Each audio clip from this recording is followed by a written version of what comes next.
Once again, good morning, everyone. Without objection, the chair may declare the committee in recess at any time. Before we begin today's hearing, I want to provide a few important reminders. First, today's open portion is being broadcast live on C-SPAN and streamed on the committee's YouTube channel. This open portion of the hearing will be conducted entirely on an unclassified basis. All participants are reminded to refrain from discussing classified or other sensitive information protected from public disclosure. I will adjourn this open session following completion of one round of questions, and we will then move into a closed session where such questions can be asked. Second, I want to inform the audience that while I fully support constitutionally protected free speech and the right to assemble, this is not the time or place. Any would-be disruptors in the audience who interfere with the committee's business will not be tolerated. For this event, members will have 5 minutes with witnesses. I would ask each of my colleagues to keep both your questions and complete answers from the witnesses within those allotted 5 minutes. Any last questions that can't be answered in time will be submitted for the record. In the same manner in which the House Permanent Select Committee on Intelligence has conducted itself in recent worldwide threats hearings, I expect that we will continue to act in a bipartisan and respectful manner during today's event. I'm confident all members can treat each of our witnesses today with due respect, consistent with past practice.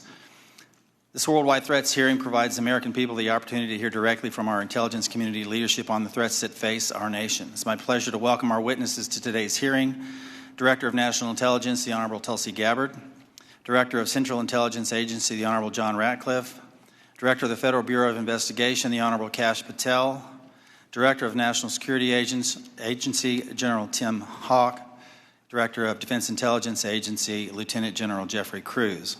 Thank you all for being here. First, I want to address an issue that was made public earlier this week regarding a group text message exchange that included several members of President Trump's national security leadership team and a journalist. Yesterday, our colleagues on the Senate Select Committee on Intelligence held their hearing on the annual threat assessment, and unfortunately, instead of exploring the real and existential threats that face our nation, which is the purpose of this hearing, this issue consumed most of their time. While I will address this topic further in my questions, it's my sincere hope that we use this hearing to discuss the many foreign threats facing our nation. I have deep concerns about the state of our national security. The war between Russia and Ukraine has just surpassed 3 years and now includes North Korean troops on the battlefield. Iran remains the world's largest state sponsor of terrorism, supporting terrorist organizations throughout the Middle East like Hezbollah and Hamas, fueling the latter's war with Israel and Gaza. The threat of the Chinese Communist Party, or CCP, has metastasized worldwide, expanding a robust military and espionage capability well beyond the Pacific, including here within the Western Hemisphere. The CCP's aggressiveness in operations below the level of armed conflict continues to grow. For example, they have sponsored cyber attacks against United States critical infrastructure and even recruited a New York State governor's office employee into being an undisclosed agent of the CCP. And after 4 years of a catastrophic open border policy and limited and in many cases no vetting, we have seen an explosion of illegal migrants crossing our border since 2021. In fiscal year 2024, 516 were identified to be known or suspected terrorists, 106 of whom tried to sneak into our country between ports of entry. And these are just the ones we caught of the nearly 3 million encounters recorded by Customs and Border Protection. We've also seen an ISIS-affiliated human smuggling network bringing more than 400 migrants into the United States. And this occurs through networks associated with cartels and gangs from Sinaloa to CJ&G, who present an unacceptable risk to the security of the American people. In the midst of such threats, many have understandably lost trust in the intelligence community.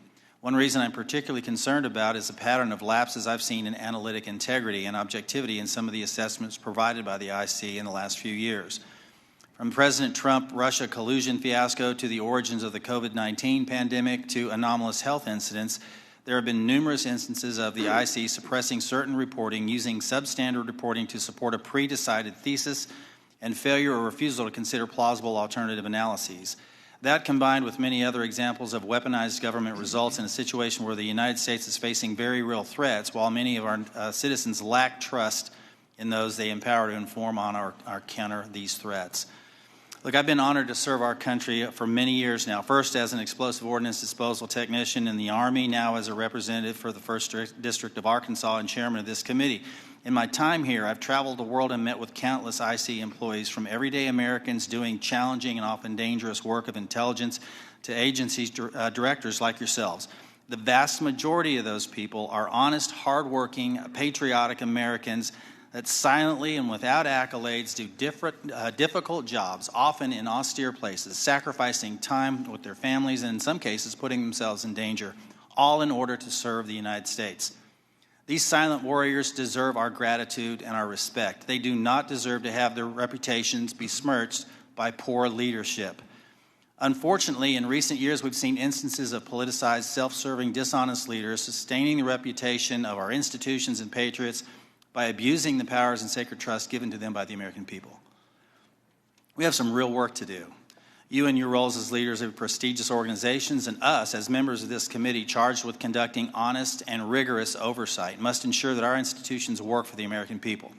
Those that don't uphold the stringent standards of integrity that the American people expect and deserve must be held accountable. In the instances where trust is breached, those involved must be held accountable. This will help rebuild the trust between the American people and those that serve them in the intelligence community. Today, we need you to be candid about the threats facing the United States. I have deep concerns that many threats have been downplayed or not taken seriously enough for some time, particularly in the homeland and the Western Hemisphere. I look forward to hearing your assessment. Thank you again to our witnesses for being here today, and with that, I want to yield to the distinguished ranking member, Mr. Himes, for his opening statement. Thank you, Mr. Chairman, and good morning and welcome to our witnesses. As the chairman said, this hearing is an important opportunity for our committee and the American people to hear directly from the senior leadership of the intelligence community about the threats that our nation faces. I read the unclassified report, and I found a lot of continuity in the IC's assessment about critical threats to our national security compared to last year's assessment.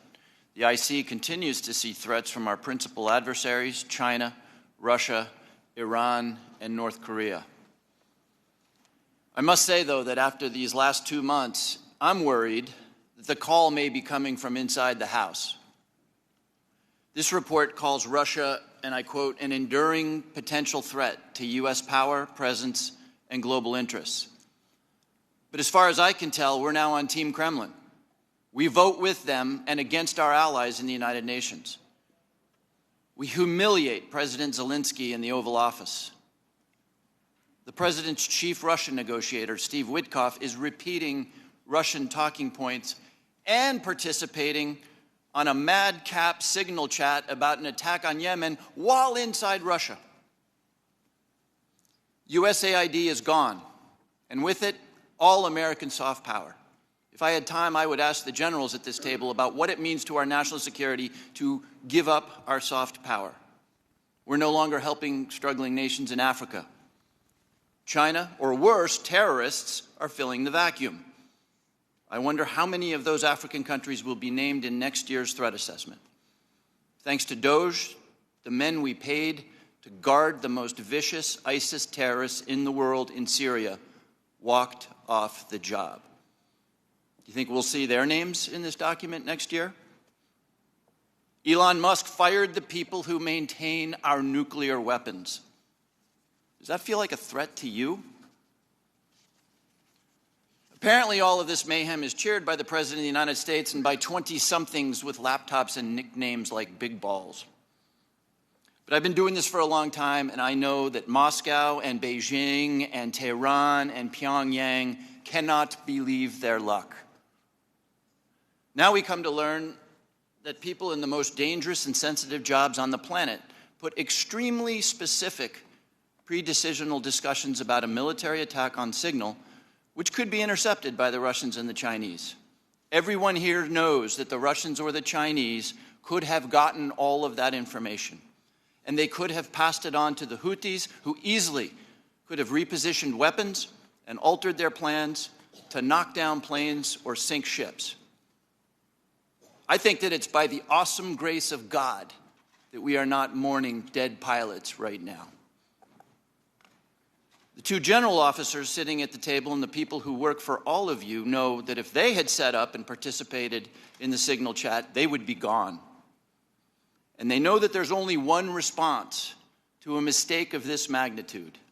You apologize, you own it, and you stop everything until you can figure out what went wrong and how it might not ever happen again. But that's not what happened. The Secretary of Defense responded with a brutal attack on the reporter who did not ask to be on the signal chain. Yesterday, our former colleague Mike Waltz did the same in the White House and then went on Fox to call Jeff Goldberg a loser. What do you think the people who work for you are seeing and learning from that? Now, except for that last part, almost all of the mayhem slowly eroding our safety, our standing, and our security in the world has largely happened outside the IC. If you had a part in that, and I suspect you did, I thank you. I'll say it now and I'll say it again every time we see each other over the next couple of years. You must protect the thousands of patriots who go to work every day under you to keep us safe. You need to go to work every day thinking about their morale, their well-being, and their protection. I've done intelligence oversight for more than a decade. It's my job to ask you the tough questions and maybe even make you uncomfortable. But John, I don't ever walk through your lobby and look at those 140 stars on the wall without choking up over the fact that men and women far better than I will give their lives to keep us safe. There's about a dozen people in this room who know all their stories, and you know and I know that many of the men and women who have stars on that wall died because of bad decisions or poor judgment by their leaders. We've all worked together before, and recent events notwithstanding, we need you to succeed. Your people and our safety requires you to succeed. I really hope you do.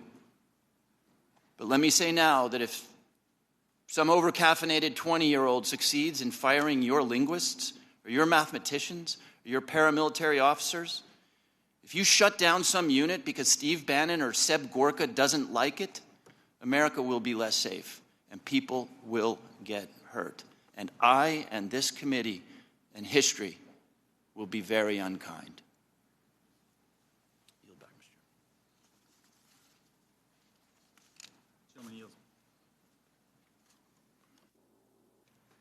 Gentleman yields. Now recognize Director Gabbard to make a statement on behalf of the intelligence community. Thank you very much, Chairman Crawford and Ranking Member Himes. Members of the committee, thank you for the opportunity for us to be here to present the 2025 Annual Threat Assessment. I'm joined here by my colleagues from the CIA, DIA, FBI, and NSA. Our testimony today offers the collective assessment of the 18 U.S. intelligence elements making up the U.S. intelligence community and draws on the intelligence collection and information available to the IC from open source and private sector and the expertise of our analysts. It evaluates what the IC assesses most threatens our people and our nation's ability to live in a peaceful, free, secure, and prosperous society. As you know very well, we face an increasingly complex threat environment that is threatening us here at home and our interests abroad. I'll begin by focusing on what most immediately and directly threatens the United States and the well-being of the American people, the non-state criminal groups and terrorists putting American lives and livelihood at risk. I'll then move on to focus on the key nation states who have the capability to threaten our security and the interests of the United States.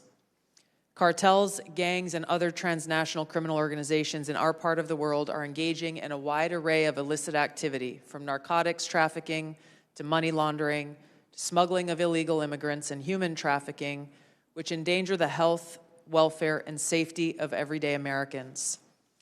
Based on our latest reporting available for the year-long period ending October 2024, cartels were largely responsible for the deaths of more than 54,000 American citizens due to synthetic opioids. Mexico-based transnational criminal organizations are the main suppliers of illicit fentanyl to the U.S. market and are quickly adapting to enforcement and regulatory pressures by using multiple sources and methods to procure precursor chemicals and equipment, primarily from China and India, many of which are dual-use chemicals used in legitimate industries. Independent fentanyl producers are also increasingly fragmenting the drug trade in Mexico. The ready availability of precursor chemicals and ease of making illicit fentanyl have enabled independent actors to increase illicit fentanyl production and smuggling operations in Mexico. Cartels are profiting from human trafficking and have likely facilitated More than 2 million illegal immigrants encountered by law enforcement at the U.S. southwest border in 2024 alone, straining our vital resources and putting the American people at risk. Criminal groups drive much of the unrest and lawlessness in the Western Hemisphere. They also engage in extortion, weapons and human smuggling, and other illicit and dangerous revenue-seeking operations, including kidnapping for ransom, forced labor, and sex trafficking. While some of these key drivers of migrants are expected to persist, heightened U.S. border security enforcement and deportations under the Trump administration are proving to serve as a deterrent for migrants seeking to illegally cross our borders. U.S. Border Patrol apprehensions along the southwest border in January 2025 dropped 85% from the same period in 2024. Transnational Islamist extremists such as ISIS and al-Qaeda and affiliated jihadi groups continue to pursue, enable, or inspire attacks against the United States and our citizens abroad and within the homeland to advance their ultimate objective of establishing a global Islamist caliphate. This includes heightened efforts to spread their ideology to recruit and radicalize individuals in the U.S. and the West. While the New Year's Day attacker in New Orleans had no known direct contact with ISIS terrorists, he was influenced and radicalized by ISIS ideological propaganda, as one example. Al-Qaeda and its affiliates continue to call for attacks against the United States as they conduct attacks overseas.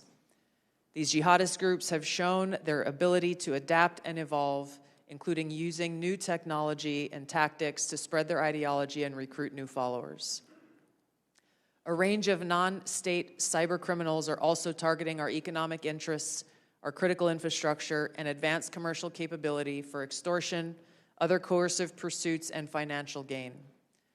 These actors are using a variety of tactics, including phishing, ransomware, and denial of service attacks to disrupt our systems and steal sensitive and lucrative information, using available technologies and taking advantage of U.S. cyber vulnerabilities.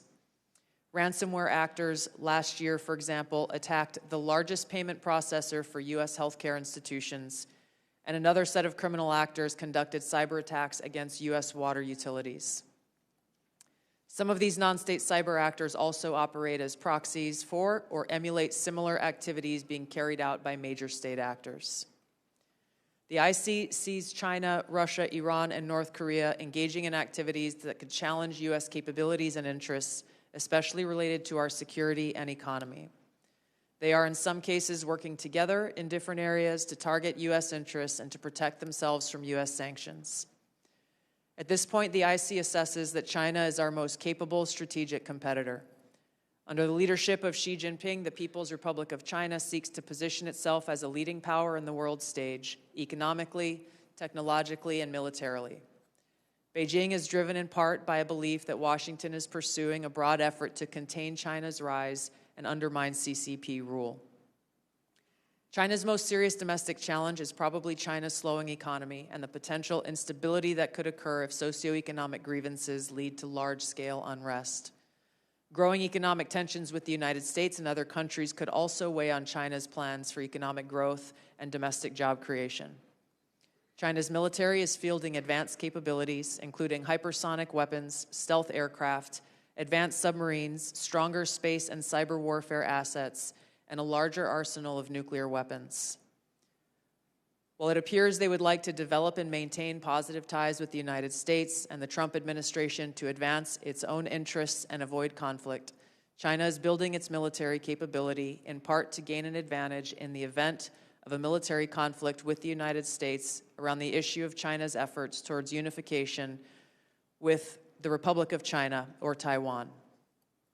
Beijing is advancing its cyber capabilities for sophisticated operations aimed at stealing sensitive U.S. government and private sector information and pre-positioning additional asymmetric attack options that may be deployed in a conflict.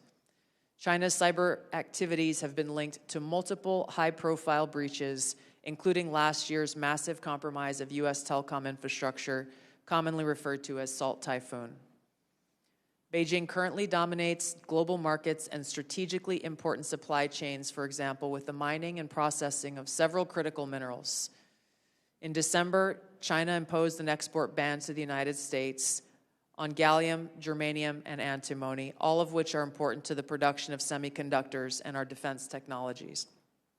This was in direct response to U.S. export controls on chips designed to broadly limit PRC access to advanced chips and chip-making equipment.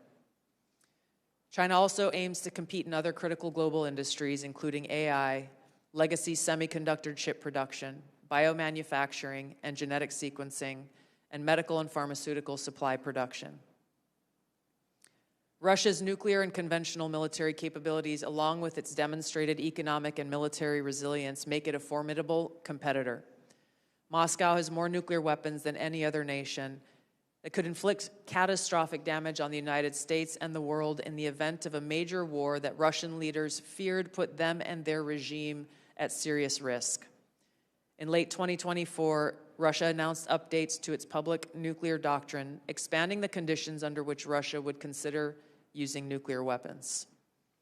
Russia is building a more modern and survivable nuclear force designed to circumvent U.S. missile defense through reliable retaliatory strike potential. It intends to deter the U.S. by holding the U.S. homeland at risk and by having the capabilities to threaten nuclear war in a conflict. Russia's developed advanced cyber capabilities and has attempted to pre-position access to U.S. critical infrastructure for asymmetric options and make it a persistent cyber threat. Russia's cyber activities have been linked to multiple high-profile breaches, including the 2023 hack of Microsoft. Russia is also fielding new capabilities in anti-satellite weapons meant to degrade U.S. and allied space infrastructure. Among Russia's most concerning developments is a new satellite intended to carry a nuclear weapon as an anti-satellite weapon, violating long-standing international law against such activity and putting the U.S. and global economy at risk.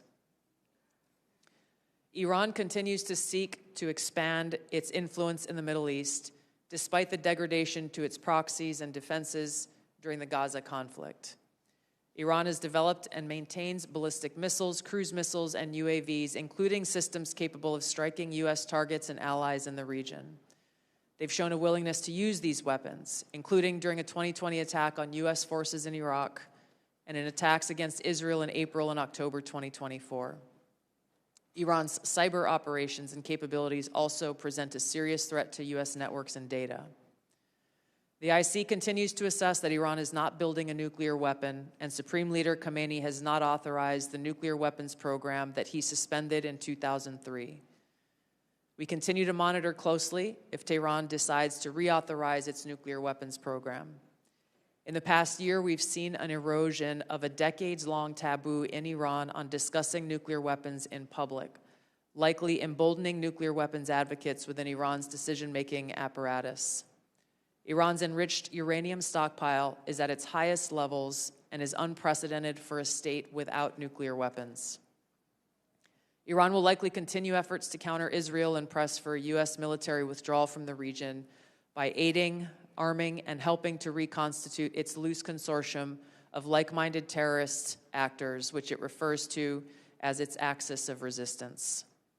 Although weakened, this collection of actors still presents a wide range of threats, including to Israel's population and U.S. forces deployed in Iraq and Syria, as well as U.S. and international military and commercial shipping and transit.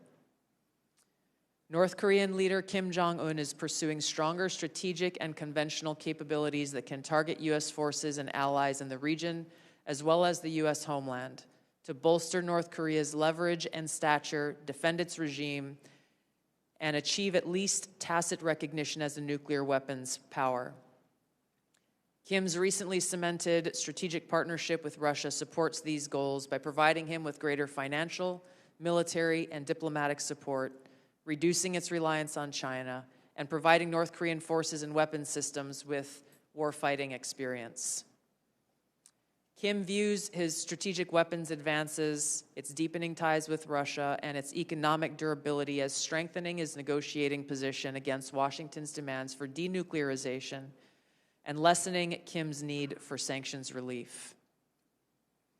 Since 2022, China, Russia, Iran, and North Korea have grown closer.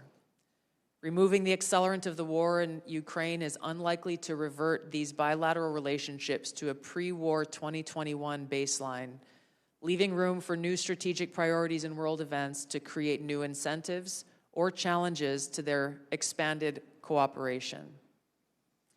Russia has been a catalyst for much of this expansion, driven heavily by the support it has needed for its war against Ukraine, including protection from U.S. and Western sanctions. In addition to exchange of military and other resource capabilities with North Korea, Russia has relied more heavily on China's financial and defense industry backing and has increased combined military exercises with China. With Iran, Russia has also expanded financial ties to mitigate sanctions. Iran has become a critical military supplier to Russia, especially of UAVs, in exchange for Russian technical support for Iranian weapons, intelligence, and advanced cyber capabilities. The threats that we see to the U.S. to U.S. national security are both complex and multifaceted. In closing, I want to address briefly the signal chat issue that I know many of you are concerned about. The President and National Security Advisor Waltz held a press conference yesterday with a clear message. It was a mistake that a reporter was inadvertently added to a signal chat with high-level national security principals having a policy discussion about imminent strikes against the Houthis and the effects of the strike.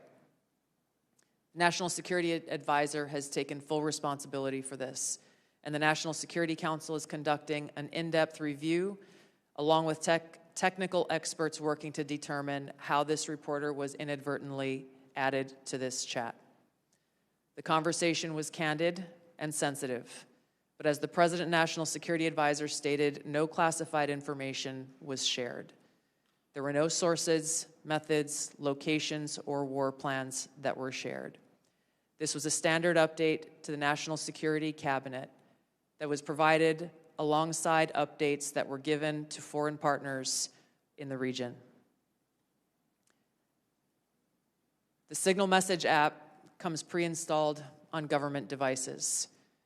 In December of 2024, CISA stated, quote, "We strongly urge highly targeted individuals to immediately review and apply best practices provided in the guidance to protect mobile communications, including consistent use of end-to-end encryption." And they named Signal as an app as an example of such an end-to-end encrypted messaging app.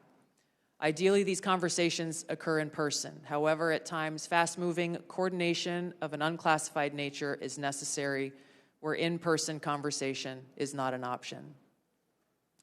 I'm also aware that a lawsuit was filed yesterday on this issue. As a result of that pending litigation, I'm limited in my ability to comment further on that specific case. My Office of General Counsel will be in close contact with the Department of Justice on this matter.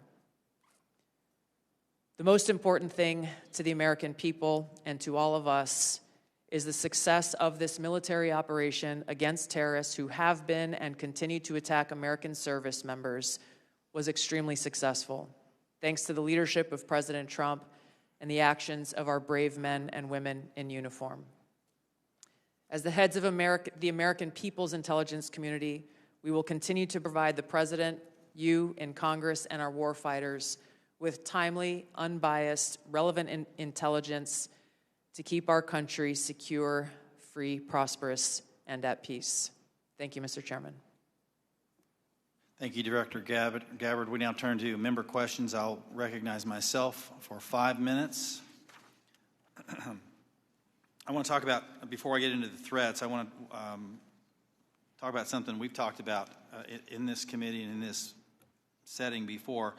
We've had IC agency leaders commit to complying with our document requests but not follow through. And I don't know if this is due to direction from previous administration or middle management obstruction, but I find it completely unacceptable.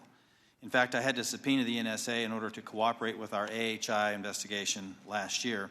As you all know, it's the charge of this committee to conduct rigorous oversight, and part of that oversight is to occasionally requires us that we request documents from your organizations to enable our investigations.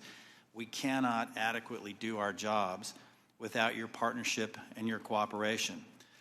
General Haugh and General Kruse, we had this conversation here before last year, and I'm not satisfied with your responsiveness. Therefore, I'm going to ask that question again on the record in this open setting to each of you. Do I have your unequivocal commitment to cooperating with document or other information requests from this committee, General Haugh? You do, Chairman. Thank you, General. Director Patel. You do, Mr. Chairman. Director Gabbard. Yes, Chairman. Director Ratcliffe.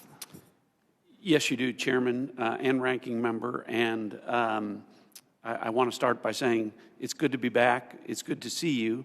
And as you all know, I have a special appreciation for the work that this committee does, having previously been a member. I also understand the importance of the oversight role that it has. And so you have my full commitment and my understanding about what your responsibilities are and my obligation to keep you fully and currently informed, and I will do that. Appreciate that.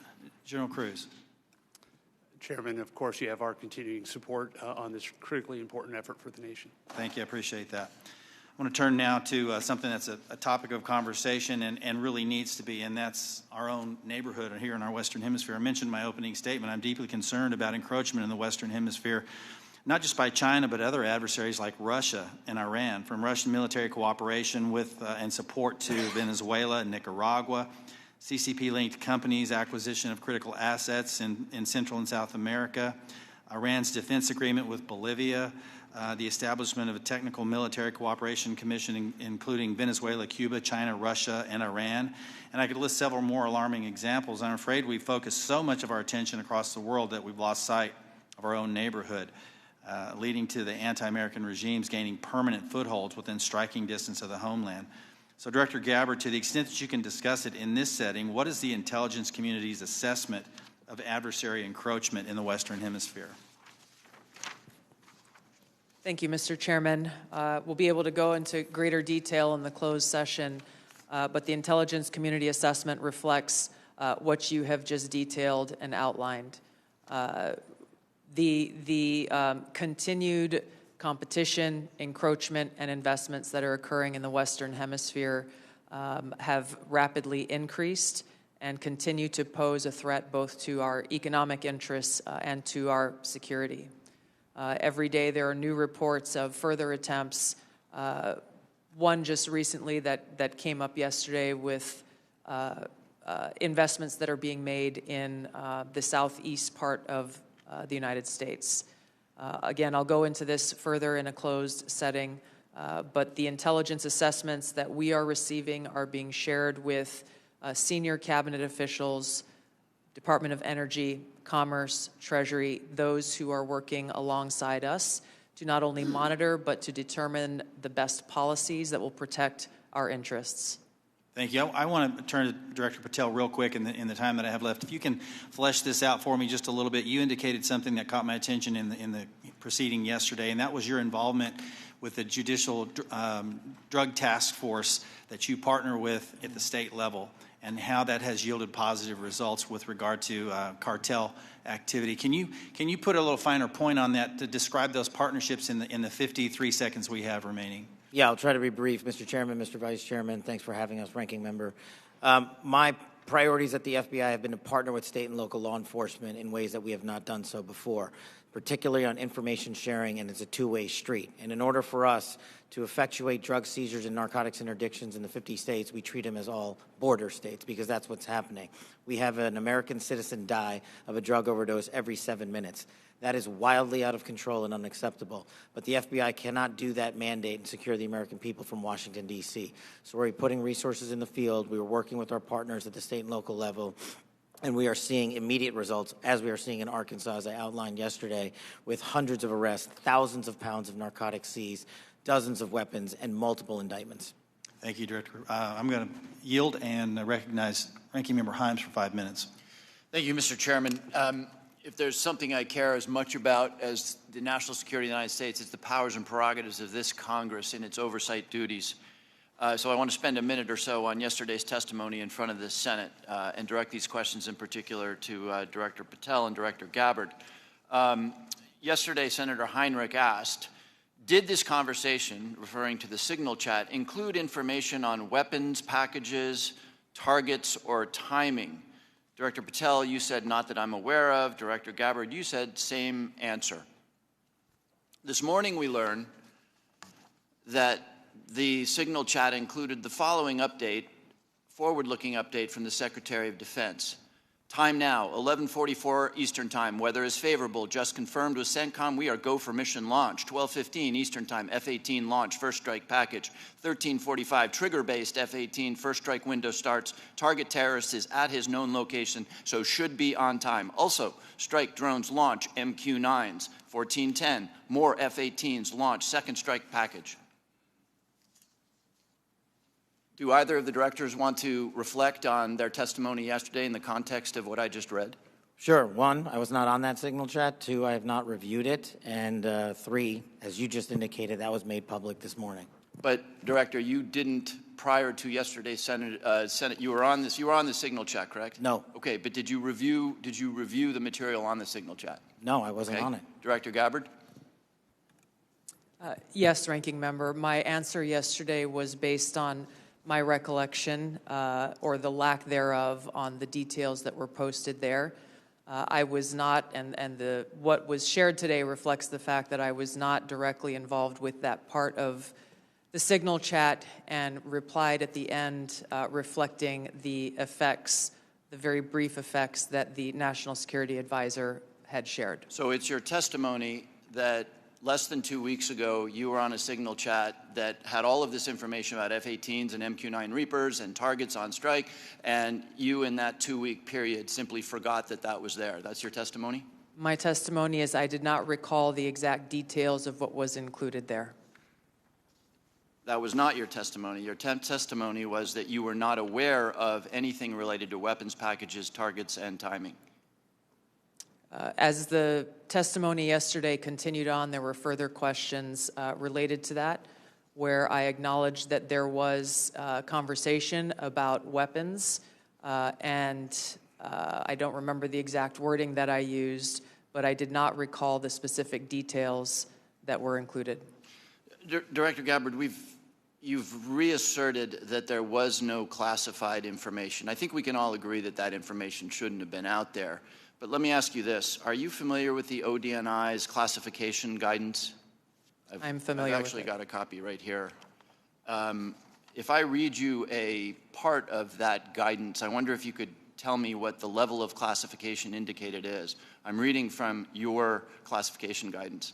And the criteria is information providing indication or advance warning that the U.S. or its allies are preparing an attack. Do you recall what your own guidance would suggest that be classified? I don't have the specifics in front of me, but it would point to what was shared would fall under the DoD's classification system and the Secretary of Defense's authority. So let me help you, because there's a very clear answer. And what is not. I guess you don't have it, but information providing, this is the ODNI guidance, information providing indication or advance warning that the U.S. or its allies are preparing an attack should be classified as top secret. Do you disagree with that? I don't disagree with that. I just point out that the DoD classification guidance is separate from the ODNI's classification guidance. Do you think it would be materially different? Ultimately, the Secretary of Defense holds the authority to classify or declassify. Do you think it's likely that DoD guidance is materially different from what I just read? I haven't reviewed the DoD guidance, so I can't comment.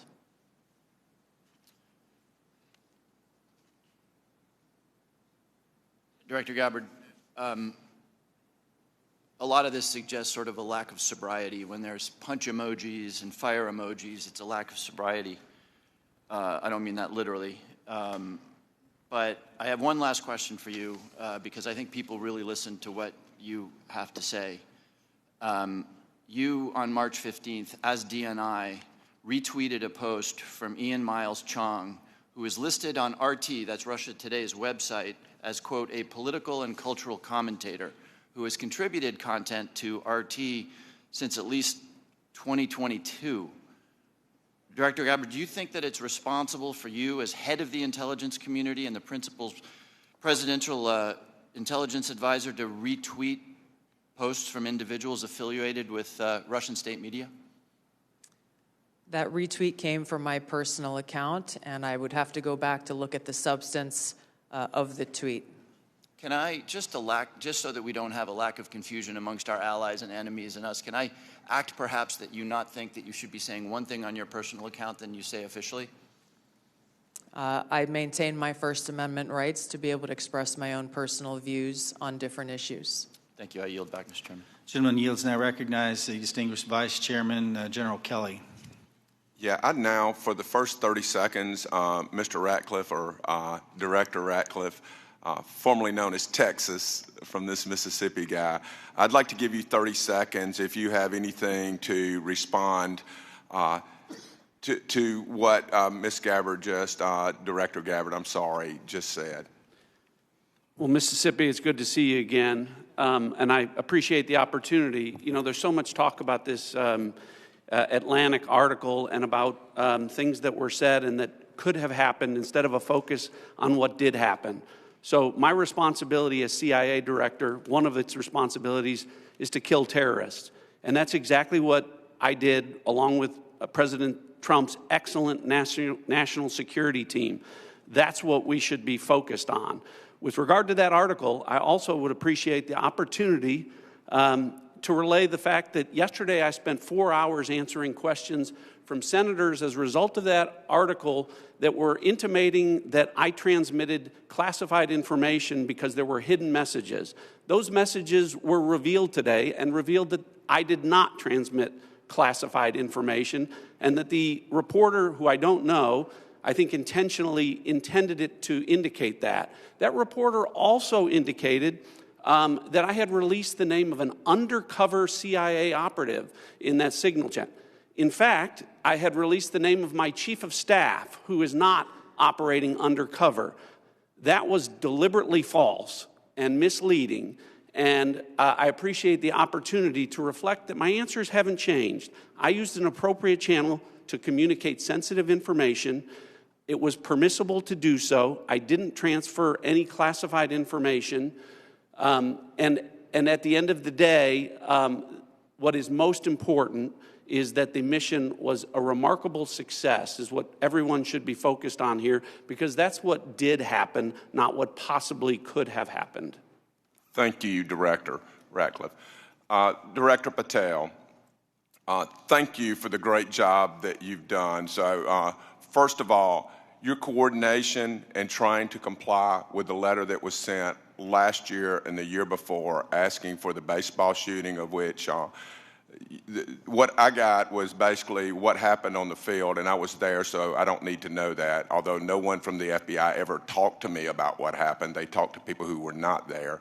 But I appreciate your commitment to getting us the full unredacted report, or the redactions are to protect innocent people who are not part of the process, not the people who made decisions to classify that as suicide by a cop as opposed to an assassination attempt of many members of Congress, of which I was one.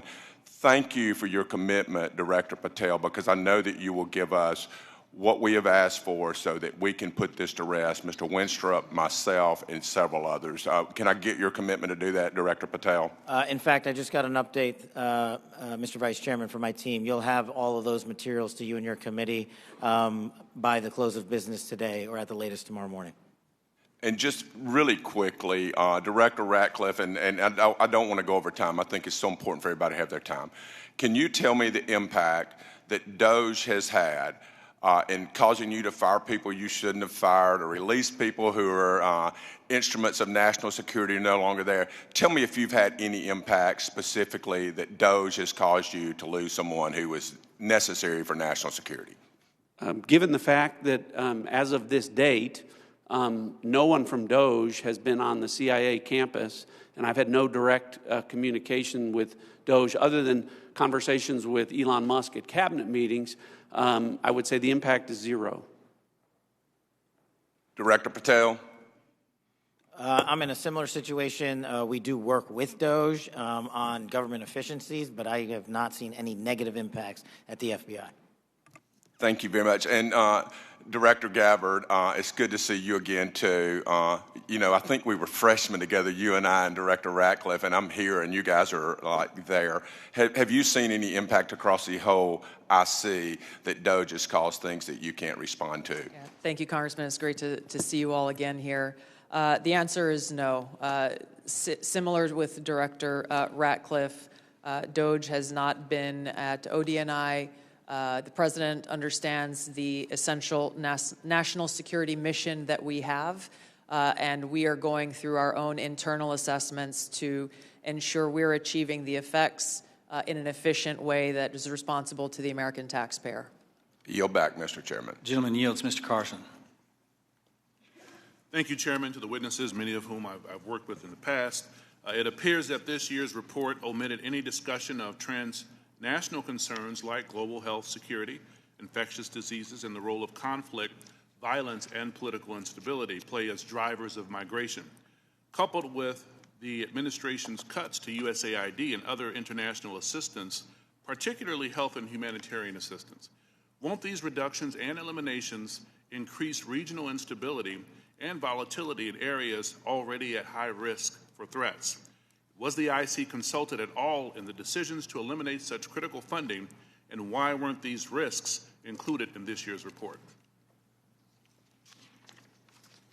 Thank you for the question, Congressman. The direction that I gave to our National Intelligence Council as they were putting together the annual threat assessment was to focus on the most direct and extreme threats that we face from non-state and state actors. While I acknowledge the factors that you've mentioned create an environment that our operators and intelligence officials need to be aware of, this year's annual threat assessment was really more targeted to focus on the direct threats that we have the ability to affect and impact. Some of those were included here that you mentioned with regard to the effects and impacts of USAID. That assessment has not yet been done, or at least to my knowledge, and was not considered to be included here. Director Patel, this year's assessment, sir, confirms a threat I've worked on for a number of years, domestic extremists, including lone wolves, white nationalists motivated by racial or anti-government grievances, even religious grievances. Mr. Director, a few yes or no questions. Do you, sir, agree that these domestic threats must be addressed as thoroughly as foreign extremists? All threats like that will be treated equally, yes, sir. Is it true, sir, you moved personnel out of the FBI section responsible for countering domestic violent extremists? I don't believe I did that. Is it true, sir, that you've discussed disbanding this section? I don't believe I've done that. Will you pledge today, sir, not to disband this critical section? I will pledge to you today that any personnel matters that are being worked on currently, once finalized, the congressional notification will be published to your committee. Mr. Chairman, I yield back. The gentleman yields. Now recognize the gentleman from Illinois, the former federal prosecutor, Mr. LaHood. Well, thank you, Mr. Chairman. I want to thank all of our witnesses today for your service to our country. And I want to focus my questions this morning on FISA Section 702.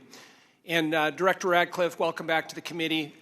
In your confirmation hearing before the Senate, you were asked extensively about FISA and Section 702, and I think laid out a compelling narrative on how, as you described it, quote, how indispensable it is to national security. And you were also asked about a warrant requirement on Section 702. And your answer to that was, quote, on whether a warrant makes sense on 702. Your quote was, the answer is no. We're talking about national security issues where sometimes minutes matter in the ability to disrupt or interdict the bad actors or to act upon the intelligence that you can gain from that, unquote. Director, I wanted to ask you, is that still your belief today regarding the warrant requirement? Congressman, it absolutely is. You've accurately reflected my prior testimony. It is also my testimony that 702 is indispensable to our intelligence picture, and the loss of it would be catastrophic to CIA. And the reason that I say that from this position is Not only is 50% of all of our critical analysis provided to the President as Commander-in-Chief in the President's daily brief 702 derived, 70% of CIA's success with regard to advanced weapons counterproliferation is the result of 702 collected information. And finally, 90% of CIA's successful interdictions with regard to synthetic drugs like fentanyl are the result of 702 collection. It's absolutely indispensable to the work that CIA does, and I'm glad that you gave me the opportunity to reflect that to this committee. Thank you, Director. And just to ask a follow-up on that, as you know, in the House last year when we had our FISA reform and Section 702 reform measures put in place, you know, we had a debate, robust debate on the House floor regarding the warrant requirement. It was a very, very close vote, 212 to 212. Director Ratcliffe, what can you tell our members to alleviate and reassure them on, again, the harm that a warrant requirement would do to 702? Well, Congressman, it would impose a de facto ban on lawfully querying previously collected data to find threats against U.S. persons and government officials. So that would be, again, catastrophic to our efforts to keep our community safe. And I would also point out, because I know that these are legitimate concerns with regard when we talk about FISA and 702 specifically, everyone on this committee recalls that when I was a member, I also called out FISA abuses when they occurred. And I don't want there to be any violation of Americans' civil liberties and Fourth Amendment rights. But I would point to the CIA's, frankly, impeccable record of compliance, and we can talk about that more in a closed session. Thank you, Director. Director Patel, I want to turn to you. Similar in your Senate confirmation, you were asked extensively about 702. And as you know, in our bill that we passed last year, we put lots of reforms and changes and protocols in place for the FBI. And I know that you're supportive of many of those. Specifically on the impracticalities of a warrant requirement on 702, you were quoted as saying, when you were asked about it, it is almost impossible to make that function of the warrant requirement work and to serve the national no-fail mission. Is that still your testimony here today? It's great to see you, Congressman, and yes, that's my testimony. Thank you. As you know, the reforms that we put in place were significant, requiring the FBI personnel to get a supervisor or attorney approval to conduct U.S. person inquiries, requiring high-level approvals up to the FBI deputy director level before certain queries are conducted on U.S. elected or appointed officials, candidates, or media personnel, requiring the Department of Justice to audit all U.S. person queries performed by the FBI within 6 months of each, of 6 months of each query, reducing the number of FBI personnel who have the ability to query. Can you talk about the current implementation of those reforms and how that's going, Director Patel? Absolutely. With probably the most recent one, in terms of 702 query reviews, we only have about 200 left when it comes to U.S. persons, and we will promulgate those findings to you. But as of today, of all the U.S. persons queried in the 702 databases, there's only been one instance of negligent conduct. We have already implemented limited access to those who actually know how to use the FISA process in 702, and we have implemented a direct reporting structure to the Office of Director and the Deputy Director to make sure that anyone, whether it's intentional or unintentional, abuses the 702 query system is brought to our attention immediately, and we will take that on for action directly. And in terms of piggybacking off Director Ratcliffe's, the public defender in me realizes the importance of constitutional due process more than anyone. The staffer in me from the House Intelligence Committee may be the only person who has worked more on FISA reform and exposing FISA abuse in modern congressional history. And the terrorism prosecutor in me and the JSOC civilian in me tells me that we cannot do away with 702 or FISA Title I and Title III, but we can work with you and your committee to make it better. I don't know all those ideas. I don't have all those answers, but you have my commitment that we will use it appropriately going forward. Thank you, Director. I yield back. Gentleman yields. Mr. Castro. Thank you, Chairman. Tulsi, you and I came into the Congress together in 2013. And Kash, you and I was serving on the Intelligence Committee when you worked on the Intelligence Committee. And John, you and I are both from Texas, and we both served together on the Intelligence Committee. The idea that this information, if it was presented to our committee, would not be classified, y'all know is a lie. That's ridiculous. I've seen things much less sensitive be presented to us with high classification. And to say that it isn't is a lie to the country. I want to ask the generals now. The NSA is principally in charge of intercepting things like signals intelligence from other countries. General, I want to ask you, if your organization, your agency, intercepted something like this from Russia or China or some other country, would you consider this classified information? Representative, we would be classifying based off of our sources and methods. So those would be the things that, in terms of how we process, how we would be able to obtain the information and how we'd report it, Sure. we would classify based off of our source and method. So if you knew that the Secretary of Defense and the National Security Advisor of Russia or China and the head of the Foreign Ministry and all of the folks who were associated with that signal chain, if you intercepted that information, General, would you consider it classified? So it would be classified based off of our collection. So the NSA would classify it, would Based off determine it of as classified. the protection of our own source and method, not necessarily based off the content, but how we collected that information. But it would be classified. Well, we certainly wouldn't be collecting on a U.S. person conversation. No, I understand. I'm We're saying if you did your job and collected it from the Russian Foreign Ministry and the National Security Advisor and the Secretary of Defense and the President's Chief Advisor, there is no way, having sat on this committee for 9 years, that somebody would come in with that information and give us something that says, unclassified, you can walk out of this room with this information and give it to whomever you want. You know, with all respect, you and I worked on the committee at the same time. Tulsi, you and I came in together. I've never had an issue of beef with you. John, you and I are both from Texas. Y'all know that's a lie. It's a lie to the country. I want to ask about the Alien Enemies Act really quick while I have time.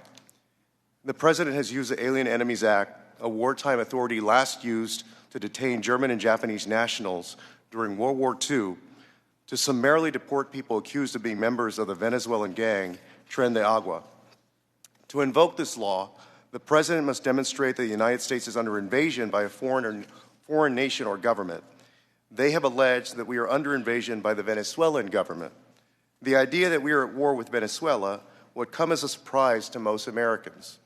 The unclassified version of the annual threat assessment the intelligence community just released makes no mention of any invasion or war that we are fighting with the nation of Venezuela.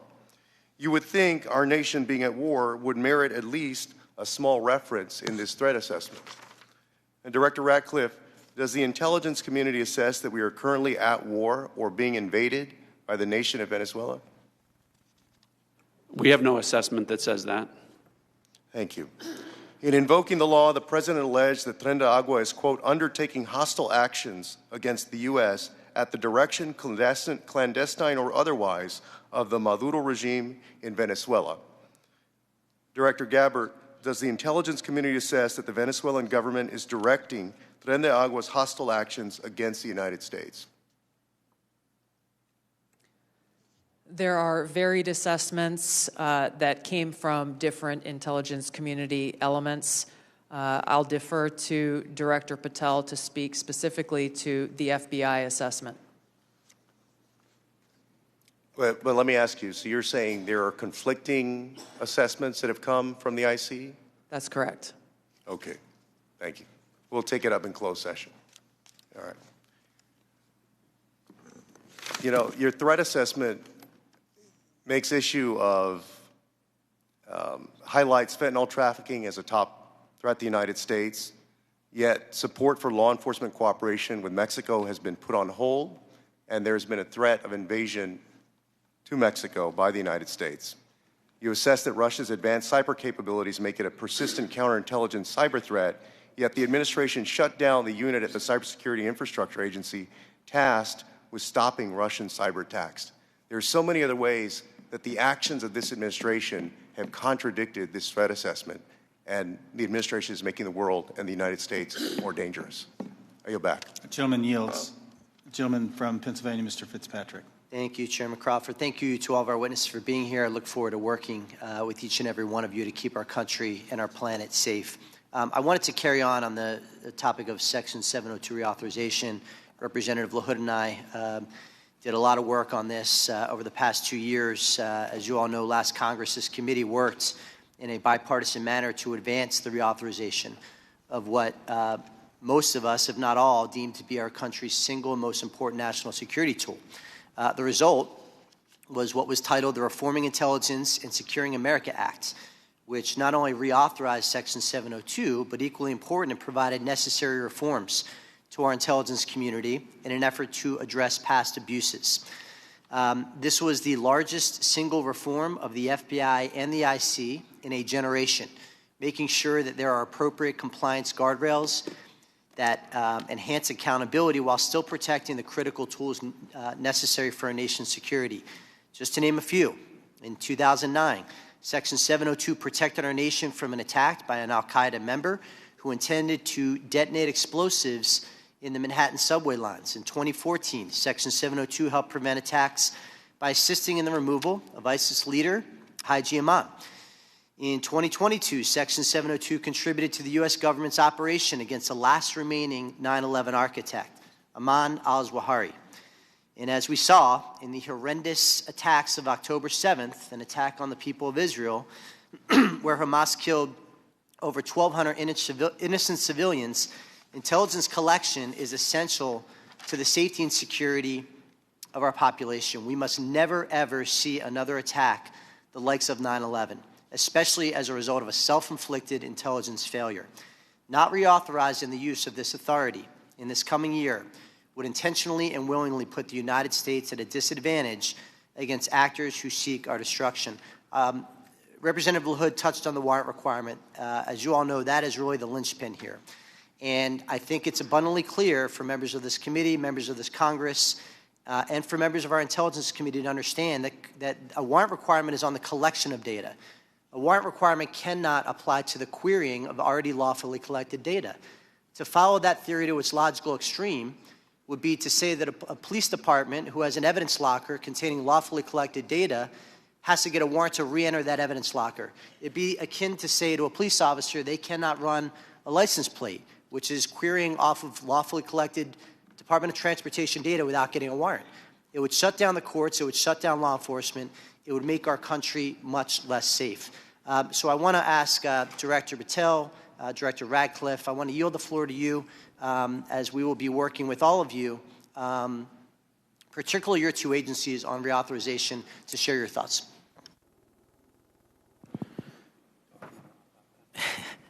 So it's great to see you, sir, and thanks for the question. Look, on 702, just to flesh out some of the more specific operational use that I have, it which specifically relates to what you just said. When I was a terrorism prosecutor, we used 702 directly to prevent the shopping mall in Houston from being blown up. We used 702 collection directly to prevent an attack on the state capitol in the state of California.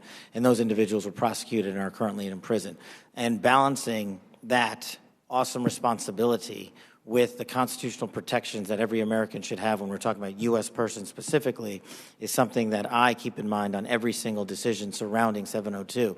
But as Director Ratcliffe stated, and has been my experience, while I understand and appreciate the concerns for the warrant requirement based on U.S. persons, if there is a solution that allows that to happen in real time, then we can have that discussion. But I have not encountered one, and thus it obviates the need in my perspective, in my mission set to protect the American people and hunt down criminals in its application. So where it is now with the reforms you all have implemented, we've done a great job on protecting American civil liberties, and I'm always open to, and I do believe we can do some more. Director Ratcliffe. Good to see you again, Congressman. I agree with Director Patel's comments with regard to that. I'll start out by saying, obviously in this role, I'm not a policymaker. But at the appropriate time, when this comes up for renewal, I think I made it clear and will make it clear from the CIA's perspective, the indispensability of 702 as a tool to providing the commander-in-chief an accurate picture of the threat environment. You mentioned some examples of 702 success. When we get into the classified session later this afternoon, I have some further examples of 702 success that we can talk about, and I think that reflects my position. Thank you all. I yield back. The gentleman yields. Mr. Krishnamurthy. Good morning. Thank you, Mr. Chair, and thank you to our witnesses for coming. Thank you for your service. Director Gabbard, you said no classified information was included in the signal chat, correct? That's correct. And President Trump also said there was no classified information in the signal chat, and Secretary Hegseth said nobody was texting war plans. There was absolutely no classified info in that chat. Lieutenant General Kruse, I'd like to talk to you about a couple things real quick. Executive Order 13526, Section 1.4a. This is the Trump administration's executive order with regard to classified information. It says, information shall be classified if its unauthorized disclosure could reasonably be expected to cause damage to national security, including military plans, weapons systems, or operations. You don't disagree that that's accurately quoted, right? That's an accurate quote from the executive order. And DOD 5200.01, this is the DOD's manual on classification, says, quote, information shall be classified if its unauthorized disclosure could reasonably be expected to cause describable damage to national security. This includes military plans, weapon systems, or operations. You don't disagree that I quoted that accurately, right? That's also an accurate quote. Can I show you I'd like to show you the text that Secretary Hegseth actually published to the world. Now, Lieutenant General Kruse, as Ranking Member Himes said, it says, time now, weather is favorable, just confirmed with CENTCOM, we are a go for mission launch. Then it says at 12:15 Eastern, F-18s launch first strike package. F-18s are military systems, correct? Weapon systems. They are. Okay. 13:45, trigger-based F-18 first strike window starts. Target terrorist is at his known location, so should be on time. Also, strike drones launch, MQ-9s. MQ-9s is a weapon system, correct? They are. Okay.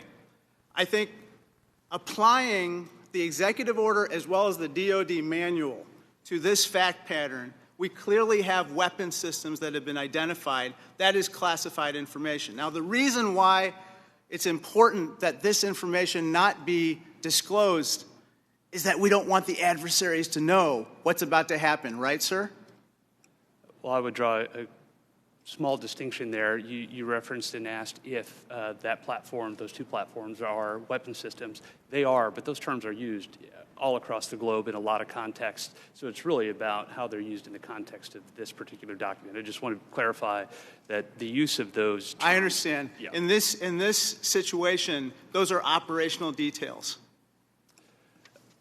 They are operational details, but again, as you've quoted the DOD instruction, it's about operations. So as you further go down into what are the operational details, I think as we had a discussion yesterday, the important aspect, I think all of us are very familiar. This is classified information. This is classified information. It's a weapon system as well as sequence of strikes as well as details about the operations. And so I think that just piggybacking off of what some other members have said, using the DOD's manual as well as the executive order in operation today with the Trump administration, this text message is clearly classified information.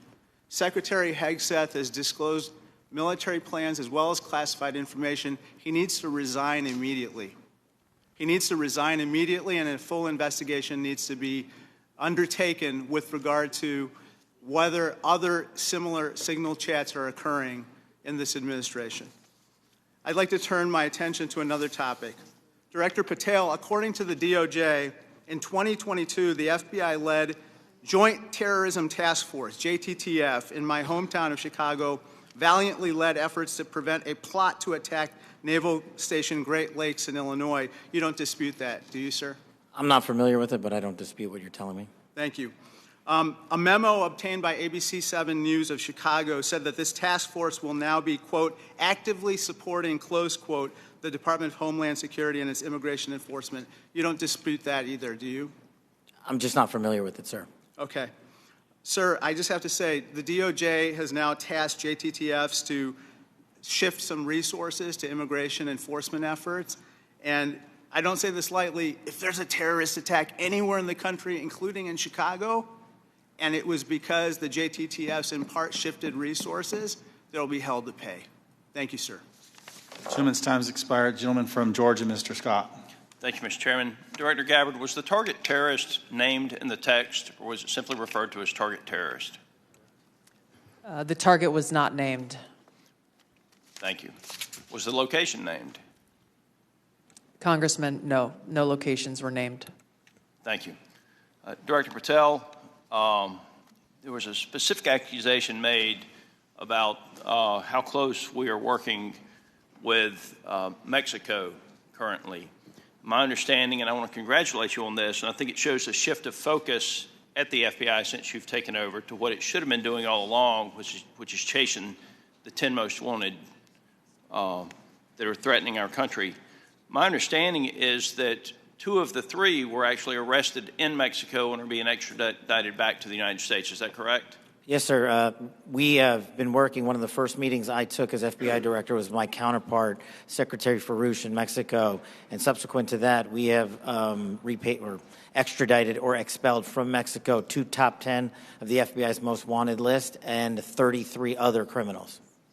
Well, it sounds to me like we're working closer with them today than we have in the last several years, and that the focus of the FBI has shifted to actually protecting American citizens instead of arresting pro-life protesters. Our mission is to find violent criminals wherever they are, and if they're in Mexico, we're going to get them. Thank you. And I appreciate you, and I appreciate the change in the focus of the FBI. I want to talk with you a little bit about the counterintelligence threats, one of which was an active-duty U.S. Army soldier charged with conspiring to transmit national defense information to individuals located in China. What can you say in this setting, or can you briefly explain your work with interagency partners to identify and neutralize counterintelligence threats in the United States around this example? For me, sir? Yes, sir. So generally speaking, on counterintelligence and countering espionage, whether it's from adversaries like the CCP, Russia, Iran, or otherwise, we have prioritized them as an equally violent criminal enterprise seeking to do harm to our critical infrastructure and also to exploit and steal our data, whether it's government or private personnel. And so we have expanded our resources into them and working with the interagency to make it a priority. Okay, thank you. I want to move on to the issue of the threshold of parole under the previous administration and the number of illegal immigrants that have come into this country, including people with known membership in terrorist groups. For those individuals that pose a risk and that we have captured and are being deported, are we sharing the biometric and biographic information with our allies to mitigate their ability to relocate or operate abroad? What we are doing at the FBI is sharing the information we're allowed to with our Five Eye partners, and then on an individual basis, we are trying to share information with other partners who deemed individuals that they find of consequence. Okay. As you move further into your position, if you have additional recommendations on how we better share information, please let us know. Yes, sir. Director Ratcliffe, China's influence on the Panama Canal has increased since 2017. Panama became the first Latin American country to sign on to China's Belt and Road Initiative. Can you talk about not just China embedding itself into the various canal-related sectors and operations, but what other areas in Central and South America have China and others increased their presence, and what examples concern you the most? Thanks, Congressman. Appreciate the question. I do want to comment. The question before about cooperation with Mexico, It's really across the IC. When Mexico's Secretary General Omar Harfouch, head of Mexican security, was here, he not only met with Director Patel, he met with Director Gabbard, and he met with me. So we have been working on that, again, to the benefit of both our countries.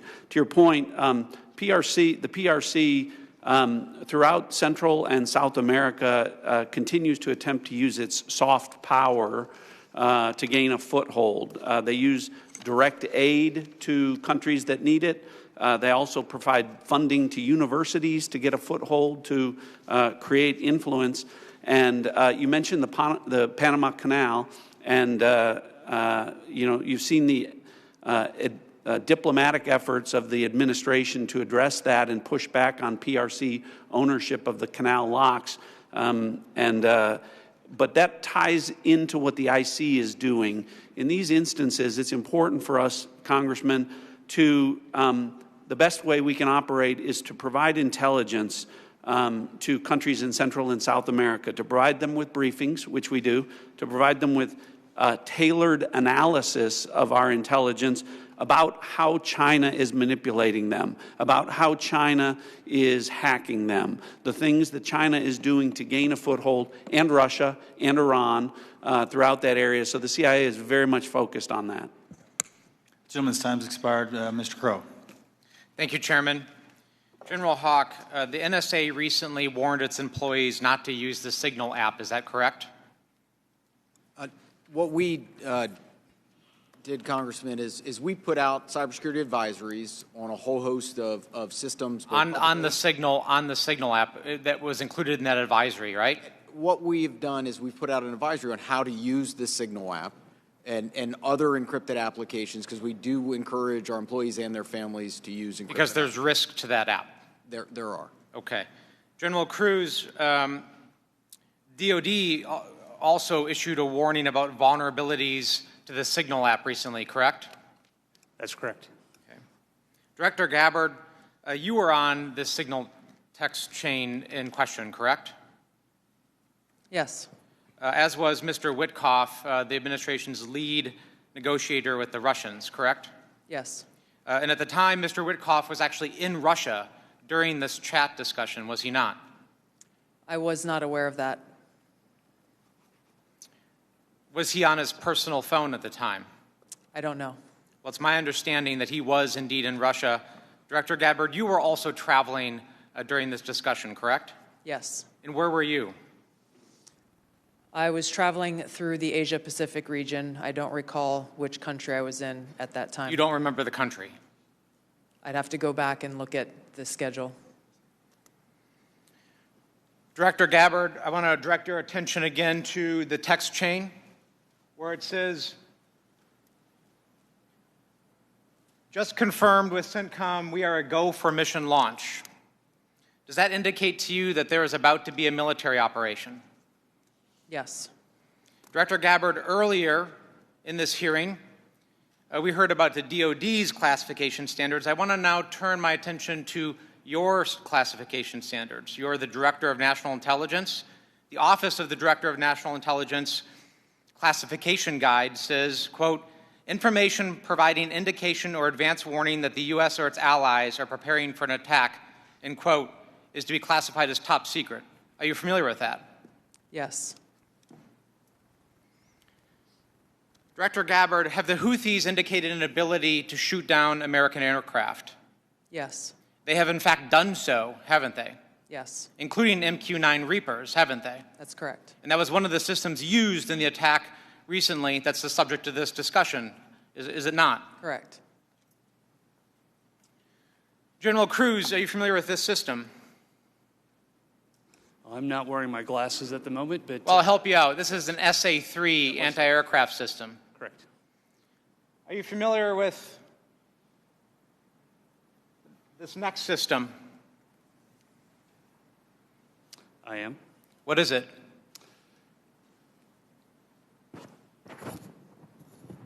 I'm going to have to ask you. It's an SA-6. I'm going to guess that this is also an advanced anti-aircraft system, is it not? It is. It was used widely in the Balkans in the 90s, correct? And the Houthis also have this system, don't they? They Certainly do. And they've employed it against our aircraft, have they not?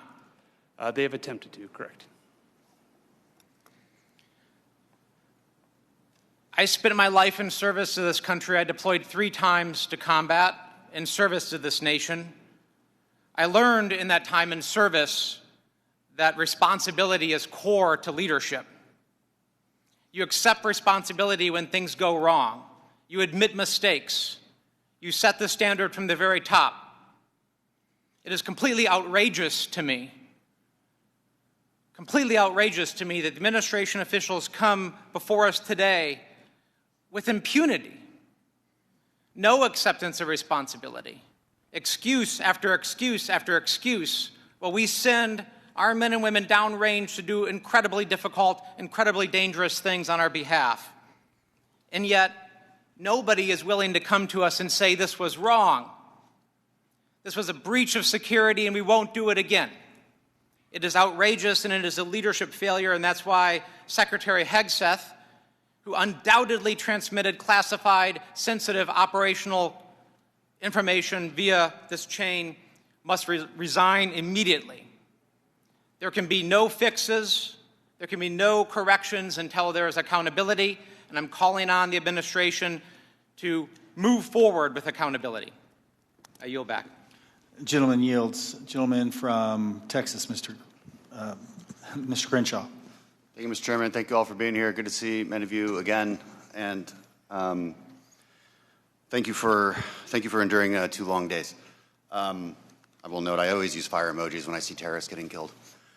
And I want to talk about cartels. This is a subject that is near and dear to my heart. I've been investigating it thoroughly for the last couple of years, and I'm glad to see that it's mentioned in all of your opening statements. I mentioned it at the very beginning of the threat assessment.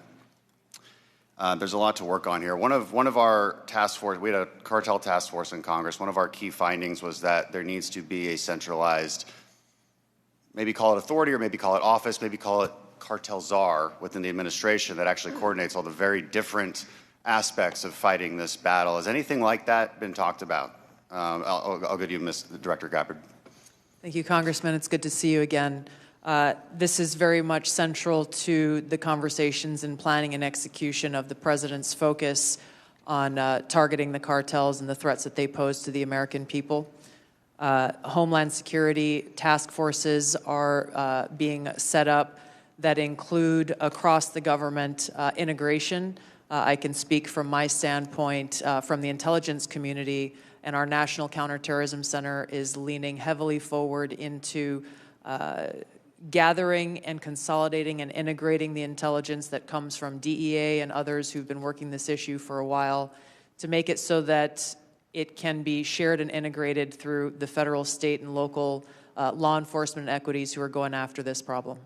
Yeah, we'll talk a lot more about that exact thing in closed session, but at a higher level, our recommendation is there needs to be someone at a much higher level that coordinates state, DOD, CIA, FBI, Homeland. It's a massive problem, one I'm all too familiar with. Director Patel, the FBI is tasked with working foreign corruption charges. In the past administration, the FBI told me they actually don't focus on Mexico very much. Because now, in their defense, they say the reason is because they won't get anything out of it, because they don't have a cooperative government to work with. I think a lot has changed. Do I have your commitment that we will at least start following up on those, because the judiciary system in Mexico is a key component in our failures to address the cartels? You do, Congressman. Apologies for not getting back to you sooner. You're good. I appreciate it. I also want to ask you that the FBI has disrupted an alarming number of terrorist attacks in the last 2 years. Great on the FBI for doing that. I don't think many Americans realize how good the FBI has been at this. But this also gets to the conversation earlier about FISA 702. One of the main arguments I wanted to argue with my colleagues on this was when you have a warrant process for the query, what you will fail to do is connect the dots between the domestic and the international threat, and those connections are there, as we see all the time. Would you agree with that? That we need to maintain that process in a responsible way, of course? I do, sir. I appreciate that. Director Gabbard, in my remaining time, I want to ask you, because of my, and this may go to our General Kruse as well, because of my work on energy and commerce, we have an issue there with broadband spectrum auctions, and of course this affects our intelligence community in a very large way, and our DoD. Getting right to the question here, how much, if any, spectrum can the DoD give up without having a significant effect on the administration's prioritization of lethality and deterrence? I'll defer to General Kruse, specific to DoD. I certainly wouldn't want to speak for all of DoD, and I think the committee is already in a fantastic conversation with the DoD on that issue. But broadly, what I would say is DoD has laid out the portions of the spectrum that it believes for both operational capabilities, and in closed session, I am more than happy to walk you through from the intelligence portion of the mission that we do. There are two different portions of the spectrum. We often talk about one, but not the other, and in closed session, I'd be more than happy to tell you why the other portion of the spectrum is important to national security. Sure, and the details are obviously classified, but we can talk about X and S spectrums and get a better idea for the public about, because the public would benefit from telecom having the ability to use some of these. When we look at 5G networks, 6G networks, so it's a conversation that we need to have and a much longer time to do so, which I've run out of. So I yield back. Thank you. Gentleman yields. Dr. Barra. Thank you, Mr. Chairman. You know, I associate myself with the comments of my colleague, Congressman Crow. I'm deeply disappointed in how we're handling this breach of protocol and so forth. You know, every year at the beginning of Congress, we take an oath to office. You know, this is an awesome responsibility to be a member of Congress, to protect our country. We have no greater responsibility than to protect our homeland. And, you know, when I walk into this committee and the honor of being on this committee, I don't see Democrats and Republicans. I see folks that every day want to do the same thing. But as Congressman Crow suggested, the mark of leadership, and we all are leaders in this room, is to accept responsibility when mistakes happen. And that signal chat was a mistake. I'm not here to impugn your character. You were all nominated by the president. You were all confirmed by the president. But we have an awesome responsibility and incredible responsibility to the American people. And then given that we are the United States of America, we have a responsibility to the world. And this really was a breach of protocol. I'll take you at your word that we are going to do a full investigation of it. Our responsibility as oversight is to understand this breach, understand who leaked information, how that happened, and then hold those responsible. You know, I 100% agree with the chairman in his opening statement. He said, where trust is breached, those responsible need to be held accountable. So do I have, you know, Director Gabbard, we served together, we came into Congress together. Do I have your word, when this investigation is fully completed, we will get the full breadth of the investigation? Thank you, Congressman. That would be my intent. I will caveat that by saying that this is being conducted by the National Security Council. I've not gotten any indication that they would try to withhold that, but I can't speak for them. Okay.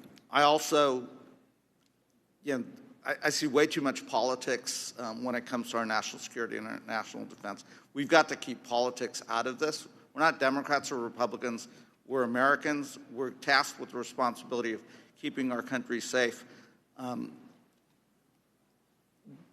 Director Gabbard, you have an awesome responsibility here to advise the president, to collate all the information, everything that the IC is providing, and provide that best advice and guidance to the President of the United States. We have to keep politics out of this. Even if the President disagrees with this, if it goes against his personal wishes, if he's considering an order that potentially is unconstitutional or illegal or compromises our security, I want your word that you will always provide and give that honest advice to the President, even if it will make him angry. Thank you, Congressman. I appreciate the question because, as you said, I do take this responsibility very seriously. And it was my commitment to the President, to the Senate, the American people, that as the Director of National Intelligence, I will ensure to provide the President and all of you as policymakers with that unbiased, relevant, and timely intelligence. And to your specific question, the answer is yes. I will inform the President of that accurate, timely, unbiased intelligence reporting, whether it is something that agrees with an assumption or a view or an objective or not. That's my responsibility to him and to the American people. Great. I would just offer advice. In your role, what you do on your personal devices versus your official devices, you're speaking to the public, and I would just offer, as I conduct myself, what I say personally is always going to be considered Congressman Barra saying it. General Haugh, I've appreciated working with you and have a deep concern about our cyber vulnerabilities. And we will go into some of this in the closed session. But Salt Typhoon is something we take very seriously, as well as Volt Typhoon and the compromises. Can you just briefly give us an update of where we are with those two?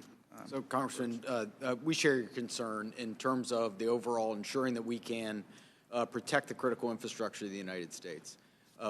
The area that we have been deeply focused on is our ability to partner with industry.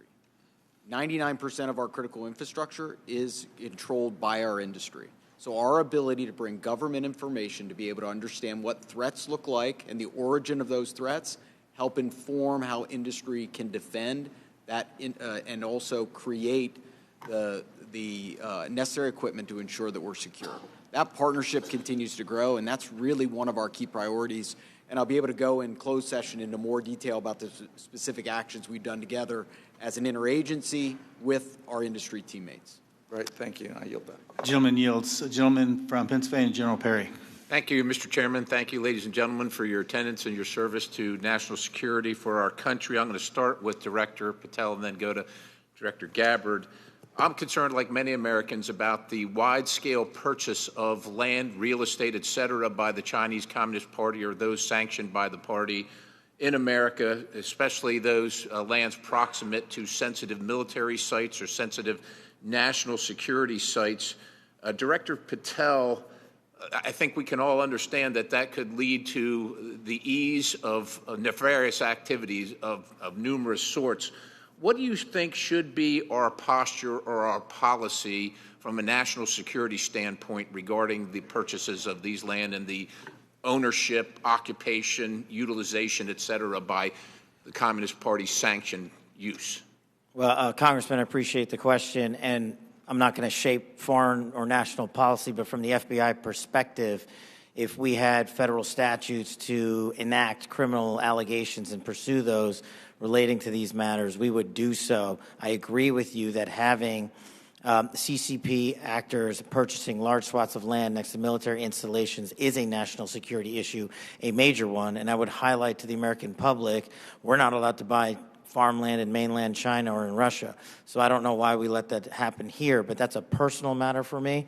If I were given more legislation on it, I would love to act on it. Thank you. Director Gabbard, I'm going to look at, keeping with the same theme, crypto mining by the sanction. Well, you can't crypto mine in China, right? It's outlawed in China. However, of course, we're supportive of crypto, I am, in the United States of America, but China's mining in America where they can't mine in China.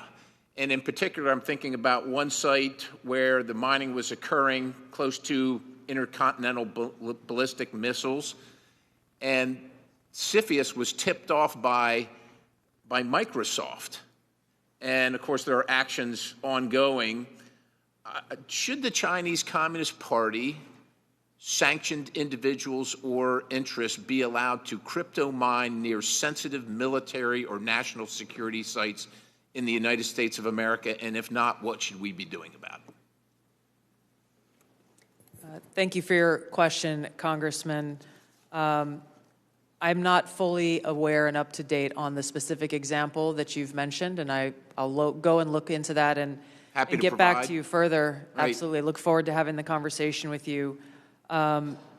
Broadly, this is obviously a concern, that any of these activities occurring near or around any of our military sites creates that potential national security risk and the potential for foreign intelligence collection. I'm hoping it's a priority for everybody on the dais there. It is a priority, I think, for the American people, certainly for me.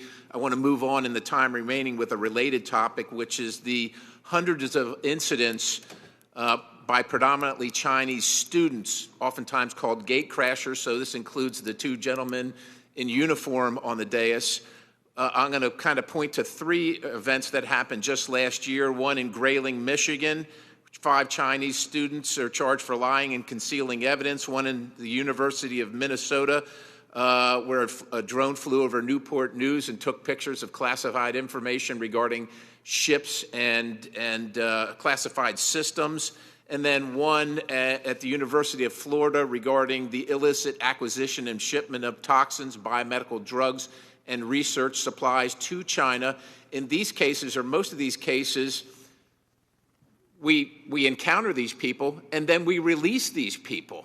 As a matter of fact, in the case of Florida, apparently she found out that criminal charges were being prepared, and she dropped out of school, and her whereabouts remain unknown at this point. What should be our posture? Because we're trying to follow up after the fact. We're encountering these people, whether they're gate crashers or whether we catch them conducting this illicit activity. We try and prosecute. That takes a lot of man hours, as you know, Director Patel. Is this the best policy, or is there something better that we can do? I mean, the Immigration Nationality Act of 1952 gives the Secretary of State the authority to revoke visas. But should these people be allowed to come to this country in the first place is the question, and what should our posture be? Anybody? In terms of the visa issue, I know that the administration is working on a policy, but to directly answer your question, anybody who utilizes the student visa program to come to this country to conduct criminal activity should never be allowed in this country. And anyone that's doing it here in the United States of America from an FBI standpoint will be vigorously investigated, and will use the expulsion or criminal process on them. I yield, Mr. Chairman. Gentleman yields. Ms. Plaskett. Thank you very much, Mr. Chairman, and good morning to the witnesses. First let me say that we do have to, in this committee, try as much as possible to remain nonpartisan as opposed to bipartisan. I can recall being that way when I was counsel on the House Ethics Committee, and it's a hard position to take. But I'm really struck by the fact that in December of 2023, many people made Secretary Lloyd Austin go through the stages of the cross in self-flagellation and mea culpas for not informing the president that he was having a surgery. And now how we're treating Secretary Hedgepeth as if he is untouchable. Mike Waltz, when he was a member of Congress, went in the Committee on Armed Services to talk about and slammed Austin for holding himself to a different standard than the American people. And yet we are not doing this across the board. And that's disappointing, at the very least, very disappointing.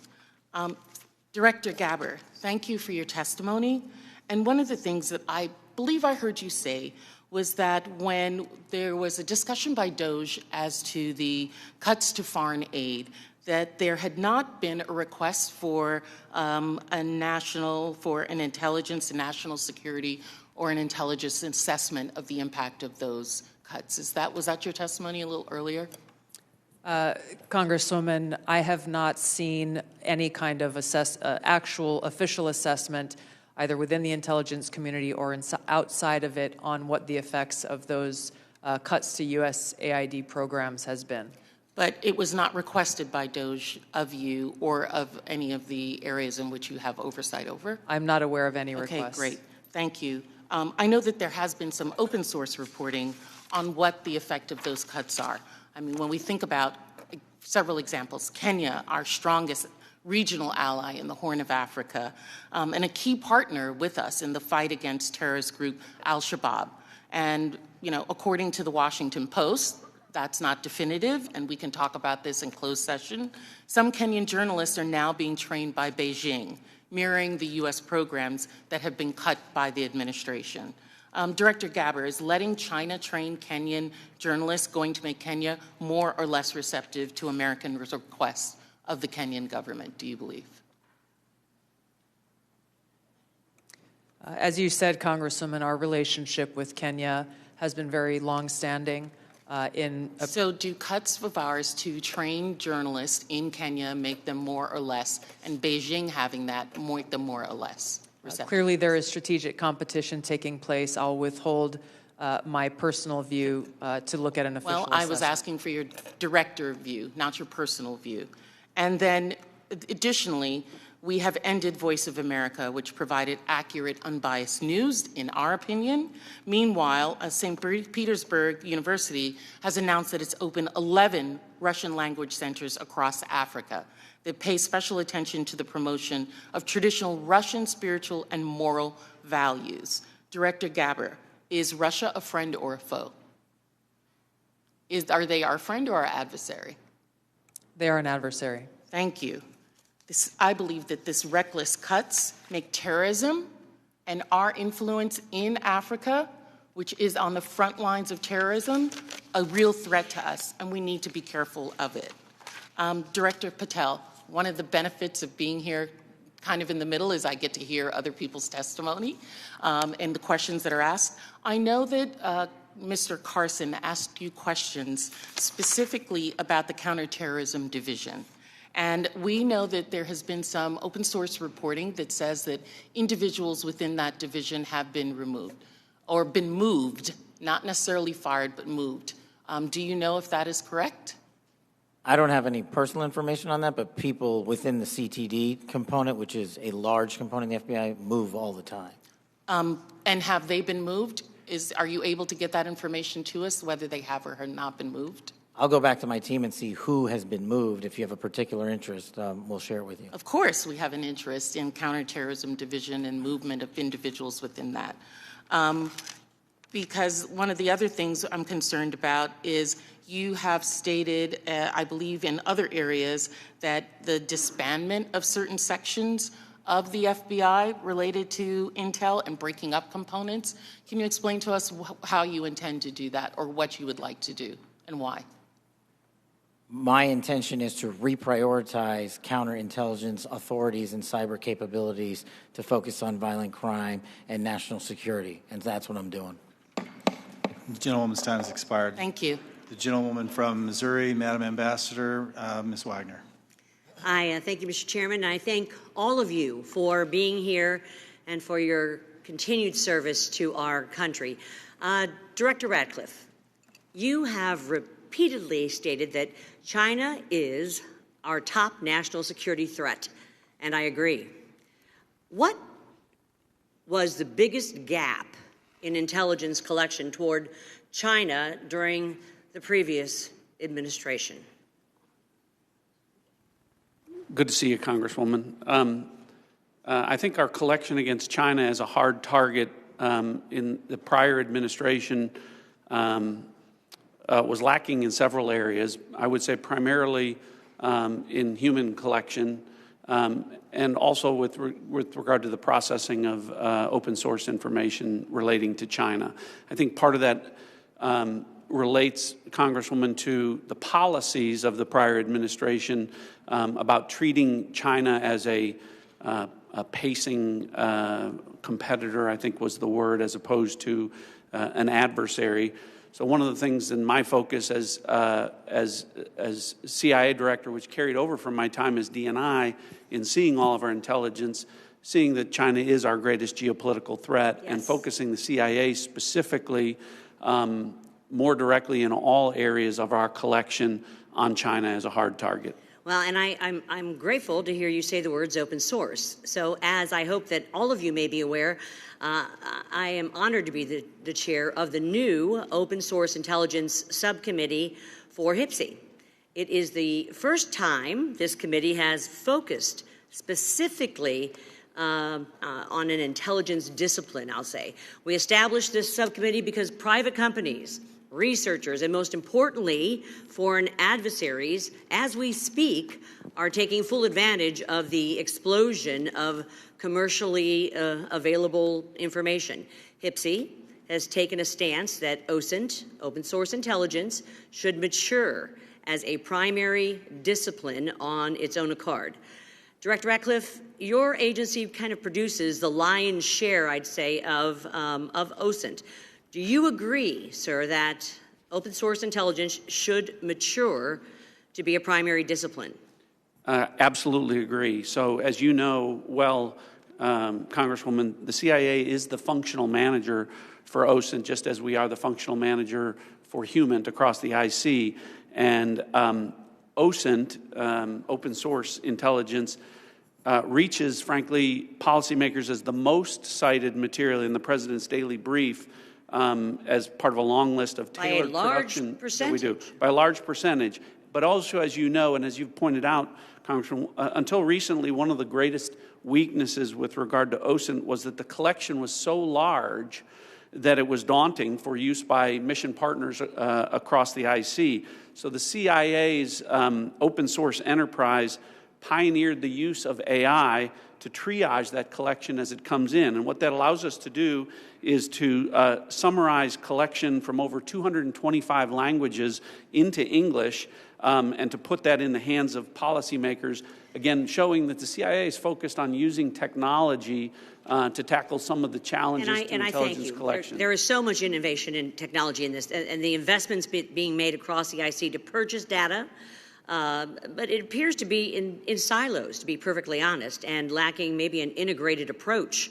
I believe that that is because there, frankly, is no clear lead for OSINT in the IC. And as part of my oversight responsibilities, I plan to review the various ways in which the intelligence community buys commercially available information to determine if there is a more efficient, cost-effective approach, especially when it comes to the taxpayer's expense. Director Gabbard and then Director Ratcliffe, can you, and in my brief time, quickly share your thoughts on which agency should be the primary organization to manage OSINT and why? Thank you, Congressman, and thank you for your leadership in this area. I look forward to following up with you in detail, but the Office of Director of National Intelligence is tackling exactly the problem that you've identified, that we have multiple elements across the intelligence community essentially wasting taxpayer dollars by contracting separately to get after the same collection of OSINT and commercially available intelligence. So this is something we're actively working on and look forward to working with you. And do you agree with Director Ratcliffe that this should be a key discipline? Yes, I do. Thank you. My time's expired, Mr. Chairman. I yield back. The gentleman yields. Mr. Gomez. Thank you, Mr. Chairman. So I want to make a few things clear before we move on to other questions regarding the Signal chat.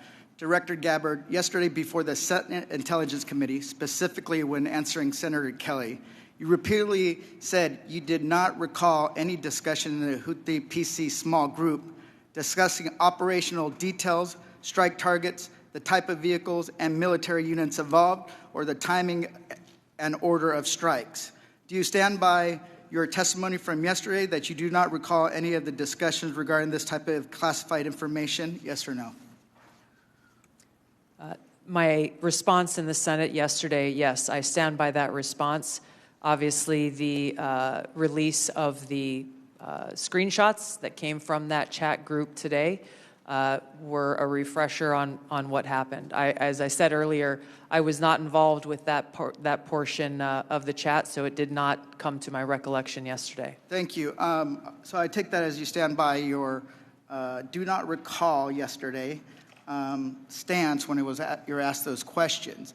You've been in office 43 days. Director Ratcliffe has been in office 62 days. This was considered the first major military operation using lethal force of the Trump administration. Was this the first? This was probably the first time that you've been involved with a discussion like this on a threat.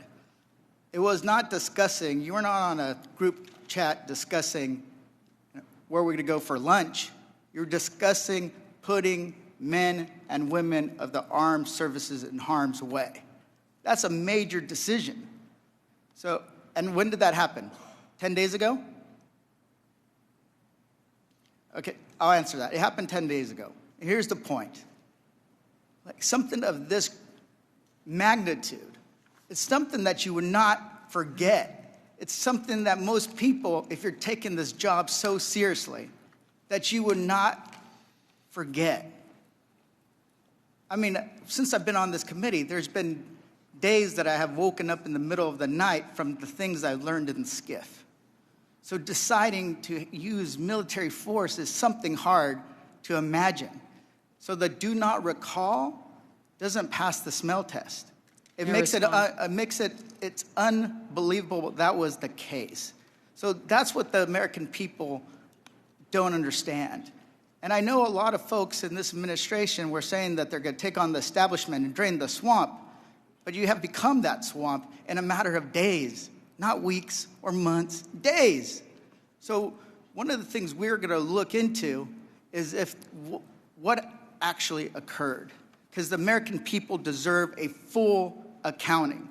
Additionally, the main person who was involved in this thread that a lot of people want to talk to is Secretary of Defense Haugh. And a lot of questions were brought up regarding his drinking habits in his confirmation hearing. To your knowledge, do you know whether Pete Haugh had been drinking before he leaked classified information?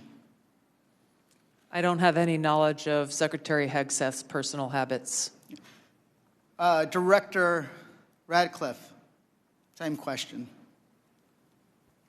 Yes or no? No, I'm going to answer that. I think that's an offensive line of questioning. The answer is no. I find it interesting that you want to... I'm going to answer. You asked me a question. Do you want an answer? No, listen. You don't want to focus on the good work that the CIA is doing, that the intelligence community... Director, I reclaim my time. Director, I reclaim my time. Here, I have huge respect for the CIA, huge respect for our men and women in uniform. But this was a question that's on the top of minds of every American, right?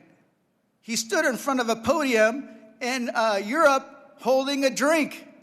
So, of course, we want to know if his performance is compromised.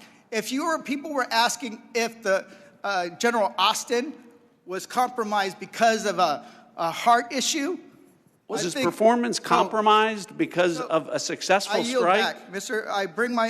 you want to know? You want to talk about accepting responsibility? Do you think you should accept responsibility for a successful strike to make Americans safer? You want to focus on... I reclaim my time. So here's the thing.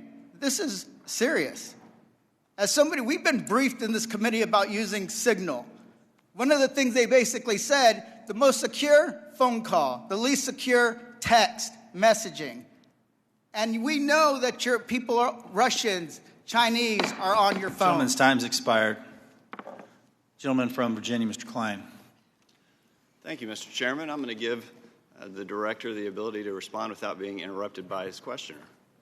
I appreciate that, Congressman. I guess, just a general reflection here, again, that for the last 2 days, members of the intelligence community have been asking questions about a signal messaging group and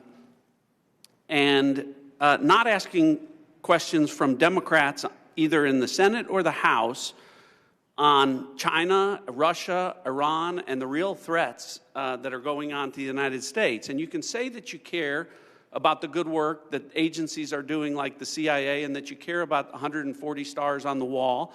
But no one's asked me about my second day on the job here, where I lit the fuse that led to a foreign government participating with us to capture one of the senior planners of the Abbey Gate bombing that killed 13 Americans. And in the process, we worked with a government that previously hadn't, that hadn't cooperated with us on counterterrorism matters.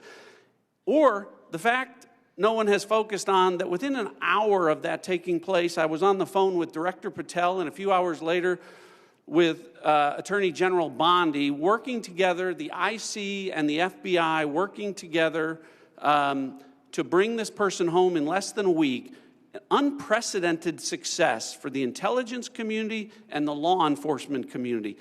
Exactly representative of the kind of work that we should be doing and the kind of work that an oversight committee should be asking about. But instead, we're getting questions about whether or not someone has drinking habits. I just wish in an annual threats hearing where the American people want to hear about threats, that's what we would be talking about. Thanks for the opportunity to clarify. Absolutely, Director. I want to thank you and all the people who work with you and all the witnesses and the men and women, the brave men and women who are putting their lives on the line each and every day for this country. And to the military as well, we are grateful and we recognize the sacrifice and dedication. Director Ratcliffe, you talked about China being our top national security threat, and I want to go to what really is the most active and persistent threat. It's related to cyber. It's related to the People's Republic of China cyber activities, Volt Typhoon, Flax Typhoon, Salt Typhoon, targeting U.S. critical infrastructure, targeting critical infrastructure overseas, compromising U.S. telecommunication companies, and I want to ask Director Gabbard, there are also regular compromises of government networks in the defense intelligence base. The Chinese are acting with impunity and targeting the United States. Clearly, the last administration had no effective deterrent strategy. Considering a whole-of-government approach to leverage legal export control, trade, and other levers, is there more that the U.S. can be doing to deter China's cyber aggression? Thank you, Congressman, for your question. In short, the answer is yes. Much of that relies on our intergovernmental planning and operations, but also very closely integrating with our private sector partners. This is essential for us to be able to harden our own cyber infrastructure, our own critical infrastructure, and to look at what our capabilities, both defensive and offensive, are and how those should be used. If I may, Congressman, I'd just like to address Congressman Gomez's maligning of my reputation and not giving me the opportunity even to respond to his accusations. What occurred in that signal chat was an update to national security cabinet members that was also issued around the same time as updates to our foreign partners and allies in the region. There were no sources, methods, locations, or names of targets that were included in that chat. The decision to conduct this operation had been made long before that conversation took place. I do take my responsibility very seriously and played an integral role in providing the intelligence community's assessments that led to the ultimate decision by the President to conduct an operation, which, by the way, was very successful and continues to be very successful. I was traveling at the time, and I was not playing a very specific role, as these chats reflect, in much of the conversation that took place there. Secretary Hegseth, in my experience, has continued to operate in the way that President Trump's confidence in him inspires, which is in the best interests of the American people and our war fighters and ensuring our national security. I think it's wrong to impugn him, especially at a point where he is not here to defend his own honor. Thank you, Congressman. I agree with your assessment and support for the Secretary, and I yield back. Gentleman yields. Ms. Houlihan. Thank you for the time, and I struggle, and if you look at my notes, I've changed my mind about 1,000,000 times what I'd like to talk about. I'd like to first start with Director Ratcliffe. I find it offensive for you to accuse me as a Democrat of not caring about national threats. I very much wanted to talk about those, in fact, had prepared questions in advance of this hearing about those threats, specifically about biosecurity and bioterrorism, but I don't have time to ask those questions because the threat is in the House. The threat is across the dais, and I need to ask these questions. It's my job to ask these questions of you. Because when I served in the military and I served in classified environments, had this happened to me, I would have walked my resignation in immediately. This is not okay. Communicating these sorts of things in signal is not okay. Targets, times, those kinds of things are absolutely classified, and we all know it. I know it, These people know it, you all know it. And the fact that we're having to have these conversations now means that I can't ask the questions that I need to ask about things like bioterrorism and biosecurity. And so I'd like to put you in check as well, sir, because you can't assume who I am any more than I can assume who you are, sir. I would like to move my questions, however, over to Director Gabbard, because you are the DNI. You do have an obligation and a responsibility. I'm going to speak to you specifically about the fact that you have spent much of your 40 days talking about the importance of making sure that we don't reveal classified information, making sure that we don't leak information. You're a former battalion commander in the Army. I don't think that you would have necessarily appreciated the kind of leaking of information that I believe absolutely did happen in this signal channel and is worthy of a further investigation.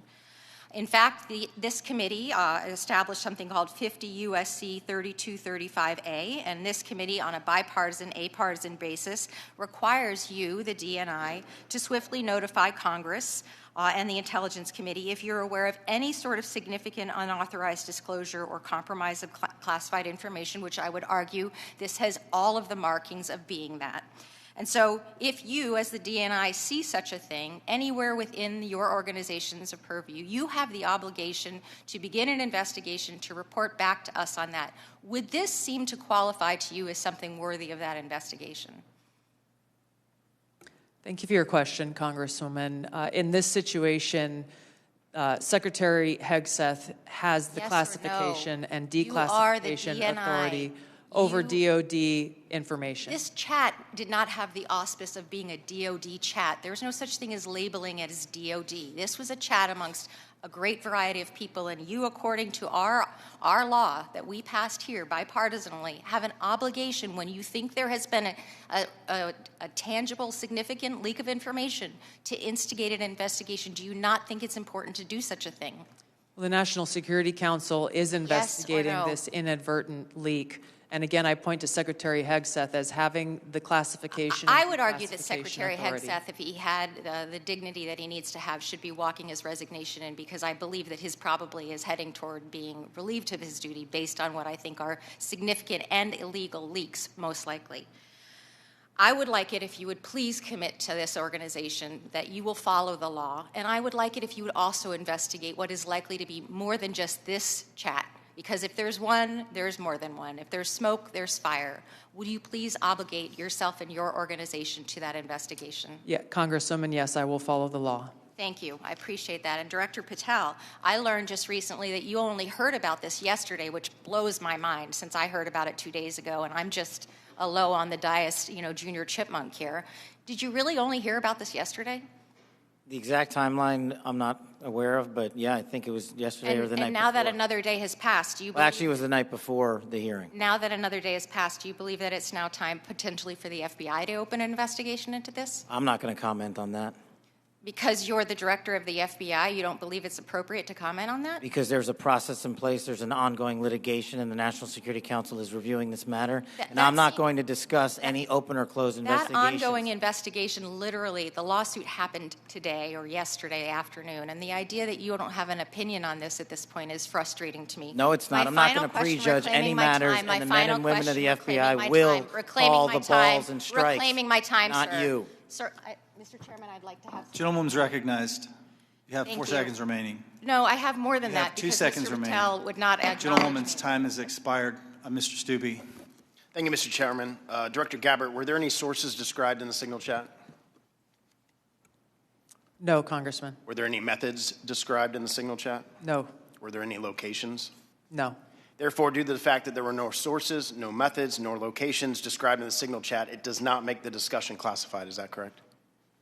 That is up to the Secretary of Defense determination. The Democrats are obviously making the assertions that what was in the signal chat was classified and claiming that Secretary Hegseth put this war plan out to the world, which he clearly did not.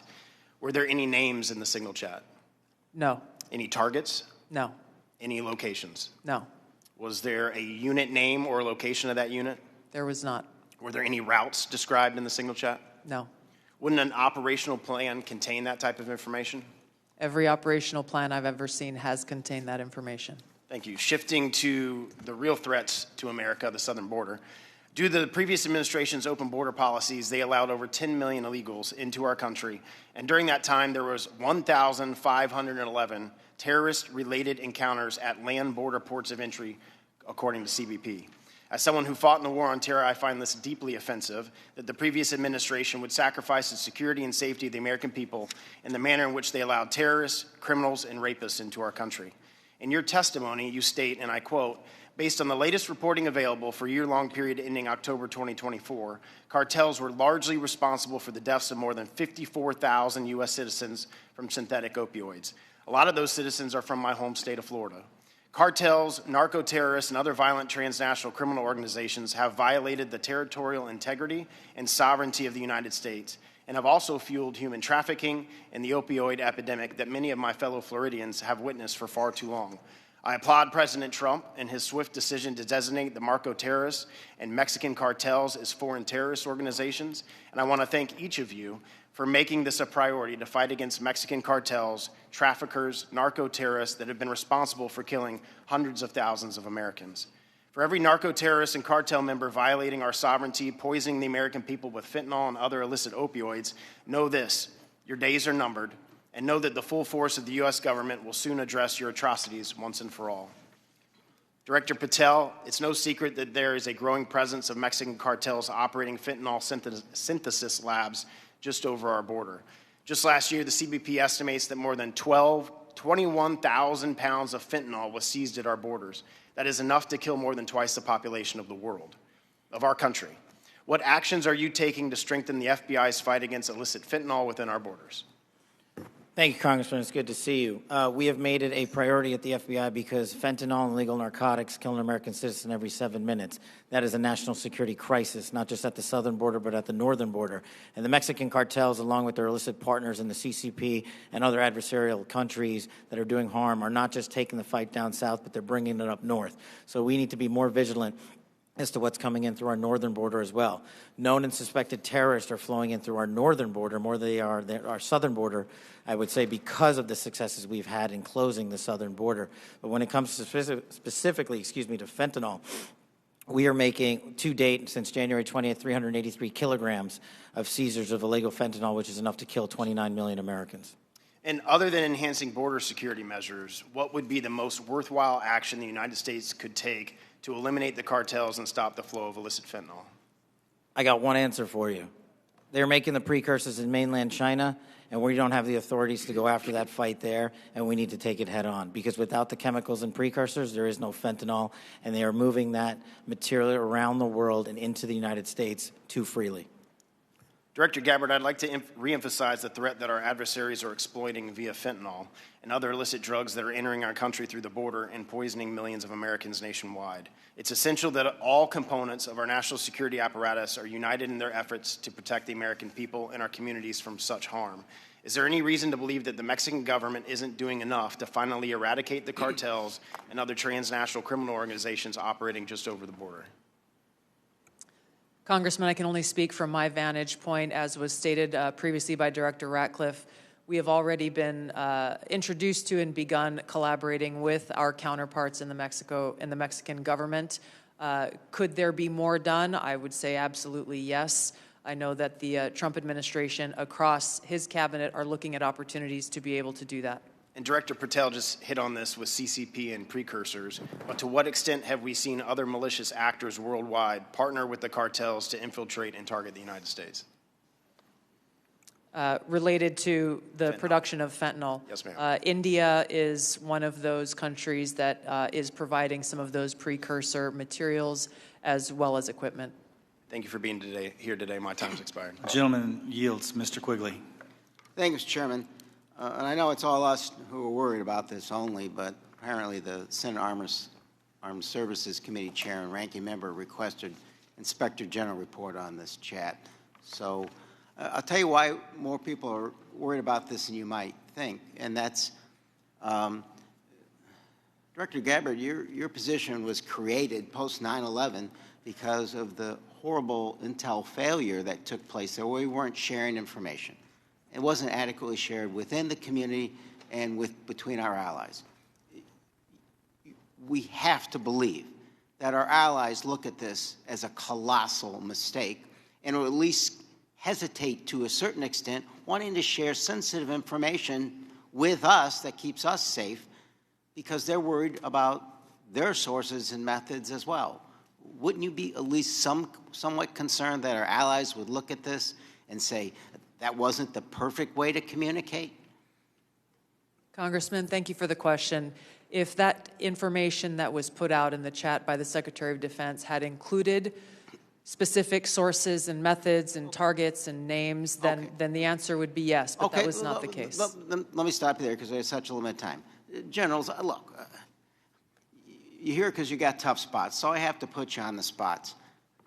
You're passing information like this just within your agency, and you know that it's going to include, we are go for mission launch, Houthis, sea lanes, the information about the weapon systems. That gets to the Houthi military commanders. Doesn't it make you think they're at least going to say duck? Thank you for the opportunity to weigh in on the issue. Yes, if we were collecting this on our adversaries and we're able to get this information, as was asked of General Haugh earlier, we would consider that classified, but it's classified under the collection piece. The data that we're talking about here is the operational data, not the intelligence data. Respectfully, sir, just because we have limited time. Secretaries. The Houthis military leader is going to duck when he hears this, or he's going to take some action, or he's going to try to shoot our planes down, right?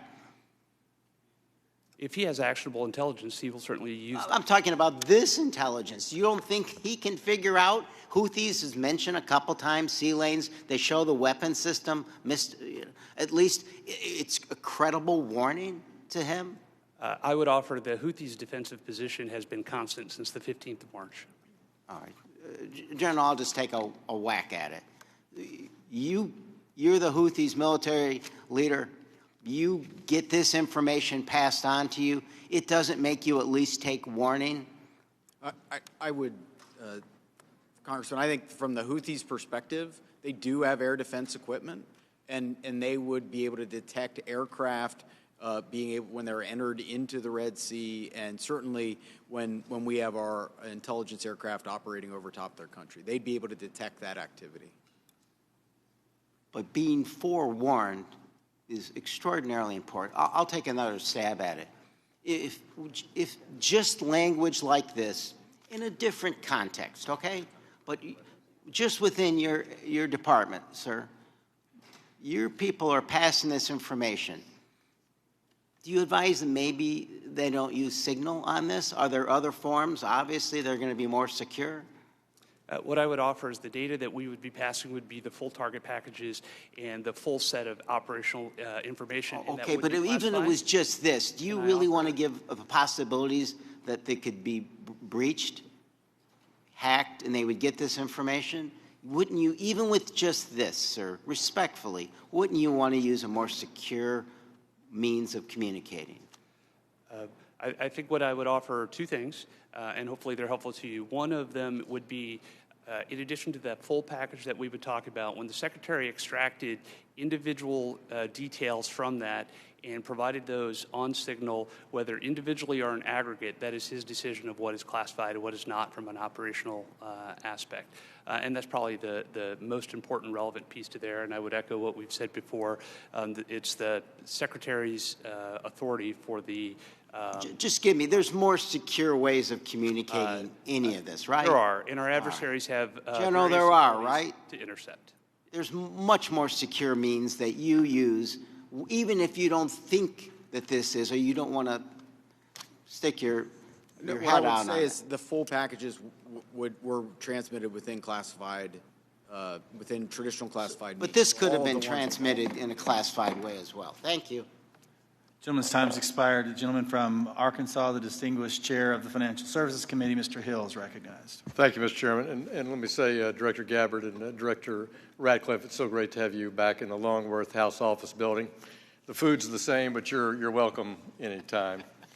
Director Ratcliffe, you know, we've served for 10 years together. I'm certainly aware of your extraordinary service at the DNI and here in Congress. And I just have a couple of follow-up questions on this topic of the Signal chat. Were there any war plans distributed in that Signal chat?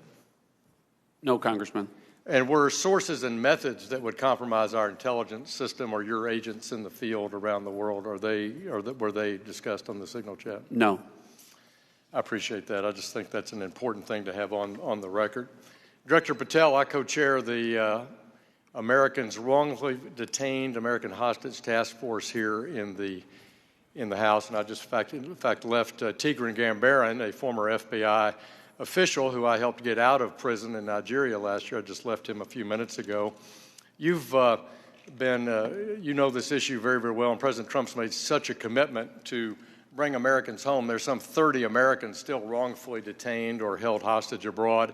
Is the FBI committing to work through its officials in our embassies around the world to bring those Americans home? Thank you, Congressman. And as you know from my prior service in the prior administration, President Trump brought home over 50 hostages and detainees worldwide, and that effort is being redoubled now until every single American is home. And the FBI, from my perspective, has been given a directive that any wrongfully detained or captured person overseas is a priority to bring back. We're so grateful to the President for making this a priority. We don't want our citizens that hold a blue passport to suddenly be a target in all their interactions around the world. That's wrong, and I'm glad President Trump's made it a priority. I look forward to working with you on that.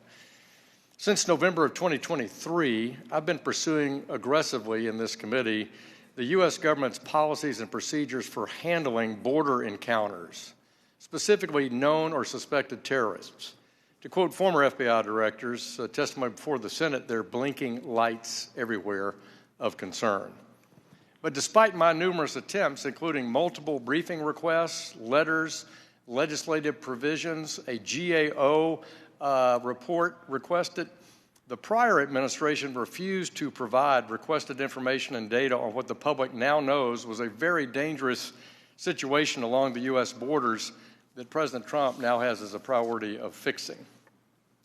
In January 2024, there were 176,000 encounters along the southern border, with 51,000 occurring at ports of entry and 124,000 between ports of entry. Comparing that to the work just in the first few weeks of the Trump administration, total encounters are down to 61,000 along the border, with 32 at ports of entry and 29,000 between ports of entry. For the record, that's a 60% reduction. Director Patel, since President Trump took office in January, as we've seen these plummeting border encounter numbers, has the country seen a drop in known or suspected terrorist encounters at the border? Thank you, Congressman. It's one of the issues I really wanted to address today. And I think the country deserves to know that known or suspected terrorists, KSTs, are coming in with much less frequency at the southern border. In fact, if my information is correct, 2 since January 20th. And they are coming in with much greater frequency in the northern border, and since January 20th, that number is 34. And those metrics carry out over the last year in terms of ratio. So what it tells me is that known or suspected terrorists, the individuals that want to do the most harm to this country, are utilizing the northern border, and we got to refocus assets up there. Yeah, which I think is good. And I'm glad the prior administration did declassify the ISIS arrests in Philadelphia and did declassify the a citizen that was coming across the northern border to do harm on Election Day. That's good, but we have much more to do. And Director Gabbard, I need your help working with your colleagues here. It's this idea of requesting coordination between Director Patel, Secretary Noem, and the committee with fused data on known or suspected terrorists. Whether it's TSA data, BPP data, FBI internal data, we want to have that coming to us. Where are these people? What's been done with them? What is the government's position on? Will you commit to work with us as ODNI to get this information from across the government, IC? Absolutely, Congressman. And as you know, our National Counterterrorism Center was really created to fulfill exactly that task, so that we're not dealing with multiple vetting systems that are coming up with different results, that we have this central vetting database to be able to identify those known or suspected terrorists who may be trying to come into our country, or who may be one of the tens of millions who illegally crossed into our border, may have come into our country during the last 4 years. We look forward to working with you. Thank you for your answers, and I yield back. Gentleman yields. Ms. Tinney.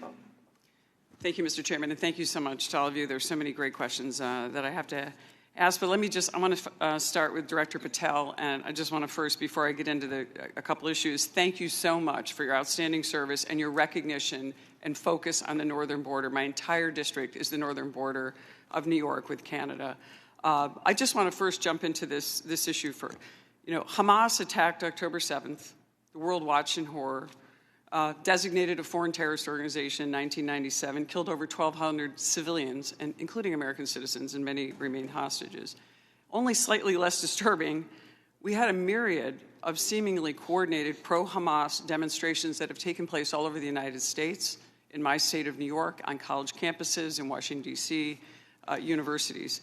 Director Patel, does the FBI have any open investigations into the organization, the leadership, and the funding of these pro-Hamas demonstrations with students such as, and groups such as Students for Justice in Palestine? Thank you, ma'am. And I'm limited by what the Attorney General has already publicized, but as you know, there are open investigations based on what's been made public. Okay. Has the FBI uncovered any evidence of foreign support for these Hamas demonstrations, including, other than Iran, any of these groups I might mention, like Students for Justice in Palestine, anything that's open source that we can talk about? That's still ongoing. Thank you. Director Gabbard, thank you so much for your service. It was great to serve with you in Congress as well, and work so much on wonderful veterans issues. My son's also a Marine major, and so we appreciate the service of everybody here. Let's keep in mind, obviously we're in open session. Do you have anything or ongoing intelligence to suggest there's foreign support from governments, non-government groups, and individuals that have helped these pro-Hamas demonstrations all across America, including on university campuses? Congresswoman, there are some assessments that reflect that, and we can talk about that in the closed session. Great, thank you so much. And now I want to get back to Kash, Director. Great work on the northern border. I'm one of the co-founders of the Northern Border Security Caucus, and your information has been tremendous. Once I got the district that I represent now, this sprawling, long district, the entire northern border is Canada. And as you say, 358 suspects on the terror watch list. Almost 90% of the suspects on the terror watch list are coming across our northern border. I'd love to talk to you. What is the FBI doing specifically dealing with this northern border? And what access point are you? Who are you working with? Is there a way that we have got a way to handle this with the foreign terror threats? And I say this in light of my district specifically, where New York State, led by Democrats, by the way, is notorious for their unwillingness to work with law enforcement. Under Governor Cuomo, we cut off the ability. I know Congressman Quigley talked about working together after 9/11. The state hit hardest by 9/11. And Governor Cuomo put in a law that prohibited law enforcement from working together in 2019. What are we doing so we can work with New York, the government and others, to make sure that this doesn't happen across our New York northern border? Well, one, and this is out of my lane, but what we need to be doing is working with the Canadian government because they sit on top of our northern border. We do have the problem of tyranny of distance and sheer geography as compared to the southern border, but when we were told that the Mexican government would not work with us, we overcame that hurdle, and we've seen the immediate results, as I highlighted to your colleague, about northern border contacts with KSTs versus the southern border. The other thing we can be doing is working across every northern border state who has a geographic border with Canada and their local and state affiliates, which we are doing at the FBI. But it is such a vast enterprise that we would need a huge increase in resources to cover down on that the way we do in Mexico. In addition, thank you for that. In addition with working with the Canadians, are you also working with the New York State government? Because we do have a number of interesting assets, a sprawling Akwesasne Mohawk Reservation that kind of goes across the northern border with New York and Canada. Are those types of things ways that you can work with the New York government and also in coordination with the Canadian Royal Police? Absolutely, ma'am, and you highlight a great point. A lot of the northern border touches upon tribal lands, and we need to work with tribal leaders throughout the country as effectively as we do with state and local governments, and at the FBI we're doing just that. Thank you so much, and I really appreciate all of your service, and I yield my time back. Gentleman yields. Gentleman from Texas, Mr. Fallon's recognized.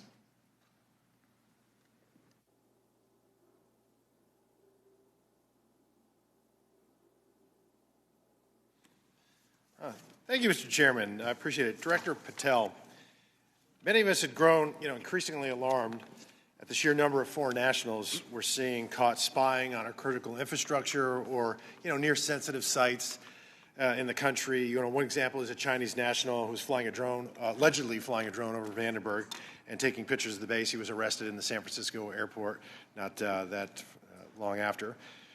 Director Patel, would you agree that the two most dangerous nation states to our homeland and our interests are China and Russia? Yes, Congressman. So it would stand to reason that we should pay particular attention when foreign nationals from these two countries, who we've already established are the greatest threats to our country now and in the future, when they try to sneak into our country illegally. Absolutely, sir.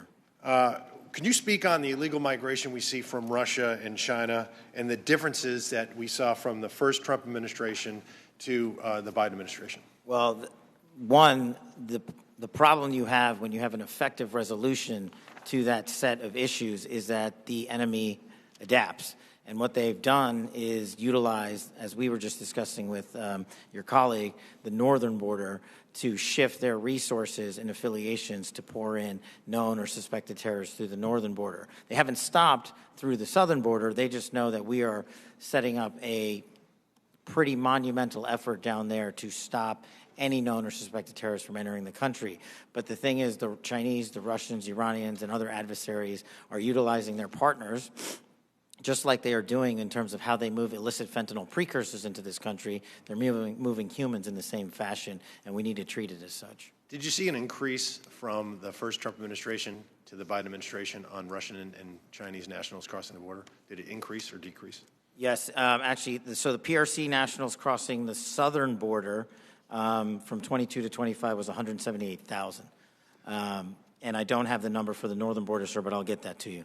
So, what we found was that there was actually a market increase, alarming, with the Chinese illegal migration increasing 527% all in, and Russian 2,400%. And if just 1/10 of 1%, some fraction, some tiny fraction, 1/10 of 1% are actually asset sleeper agents loyal to Moscow or Beijing, they could wreak havoc and mayhem in a free and open society. It's very dangerous. And then those are the ones we know about. What about the ones that snuck across and we never found them? The unknown gotaways, if you will. So, Director Patel, there's also great concern about the increasing number of counterintelligence threats that are penetrating all levels and branches of government, both local, state, and federal. The number of elected and appointed officials willing to betray this country is becoming increasingly pervasive. Last year, we saw a former senior aide in the New York governor's office, Linda Sun, and her husband, Chris Haugh, indicted on charges of money laundering and acting as foreign agents to the People's Republic of China. Ms. Sun used her position to block Taiwanese representatives from access to New York State officials. Instead, we're rolling out the red carpet for those PRC officials to have those meetings. I mean, that's some scary stuff. So when we have someone like Sue Terry, who also worked covertly spying on Korea, while working simultaneously with various think tanks, and she had been national security official, and she'd worked for the CIA and the National Security Council. And because of her job, members of Congress and their staffs had access to these Korean intelligence officials, and she was paid with, thousands of dollars in luxury gifts. But Director Patel, I get that these investigations are ongoing and sensitive. But to the extent that you can, could you please briefly highlight the severity of these counterintelligence threats, including a rough estimate of the number of open counterintelligence cases that are pending? We have many, and I'll get you the exact number, sir, in closed session. But what it highlights is that the enemy is not relenting. They're actually doubling down and tripling down on their efforts, and there's no sector in government that they won't go to and try to infiltrate and penetrate access and turn people in this country against our own nation. So that is a national security threat of our time, as is the terrorism threat and as is the fentanyl threat. It needs to be treated as such equally, and at the FBI we're doing that. Thank you. And Director Patel, will you commit to providing this committee with classified briefing on the severity, the FBI processes and procedures, including defensive briefings related to counterintelligence threats involving elected and or appointed officials? For defensive briefings, Congressman, I commit to you that the FBI will give you everything we have in our holdings. I can't comment on other people's. Thank you. And Mr. Chairman, I want to thank all the witnesses for being here, particularly Mr. John Ratcliffe, Congressional District 4 says hello. I yield back. Gentleman yields. Just got notice that the baseball shooting report discussed by Vice Chairman Kelly earlier today has been delivered to our SCIF, and I appreciate, Director Patel, your responsiveness to that issue. Thank you so much for your commitment and the appropriate transparency demonstrated in that. We appreciate that very much.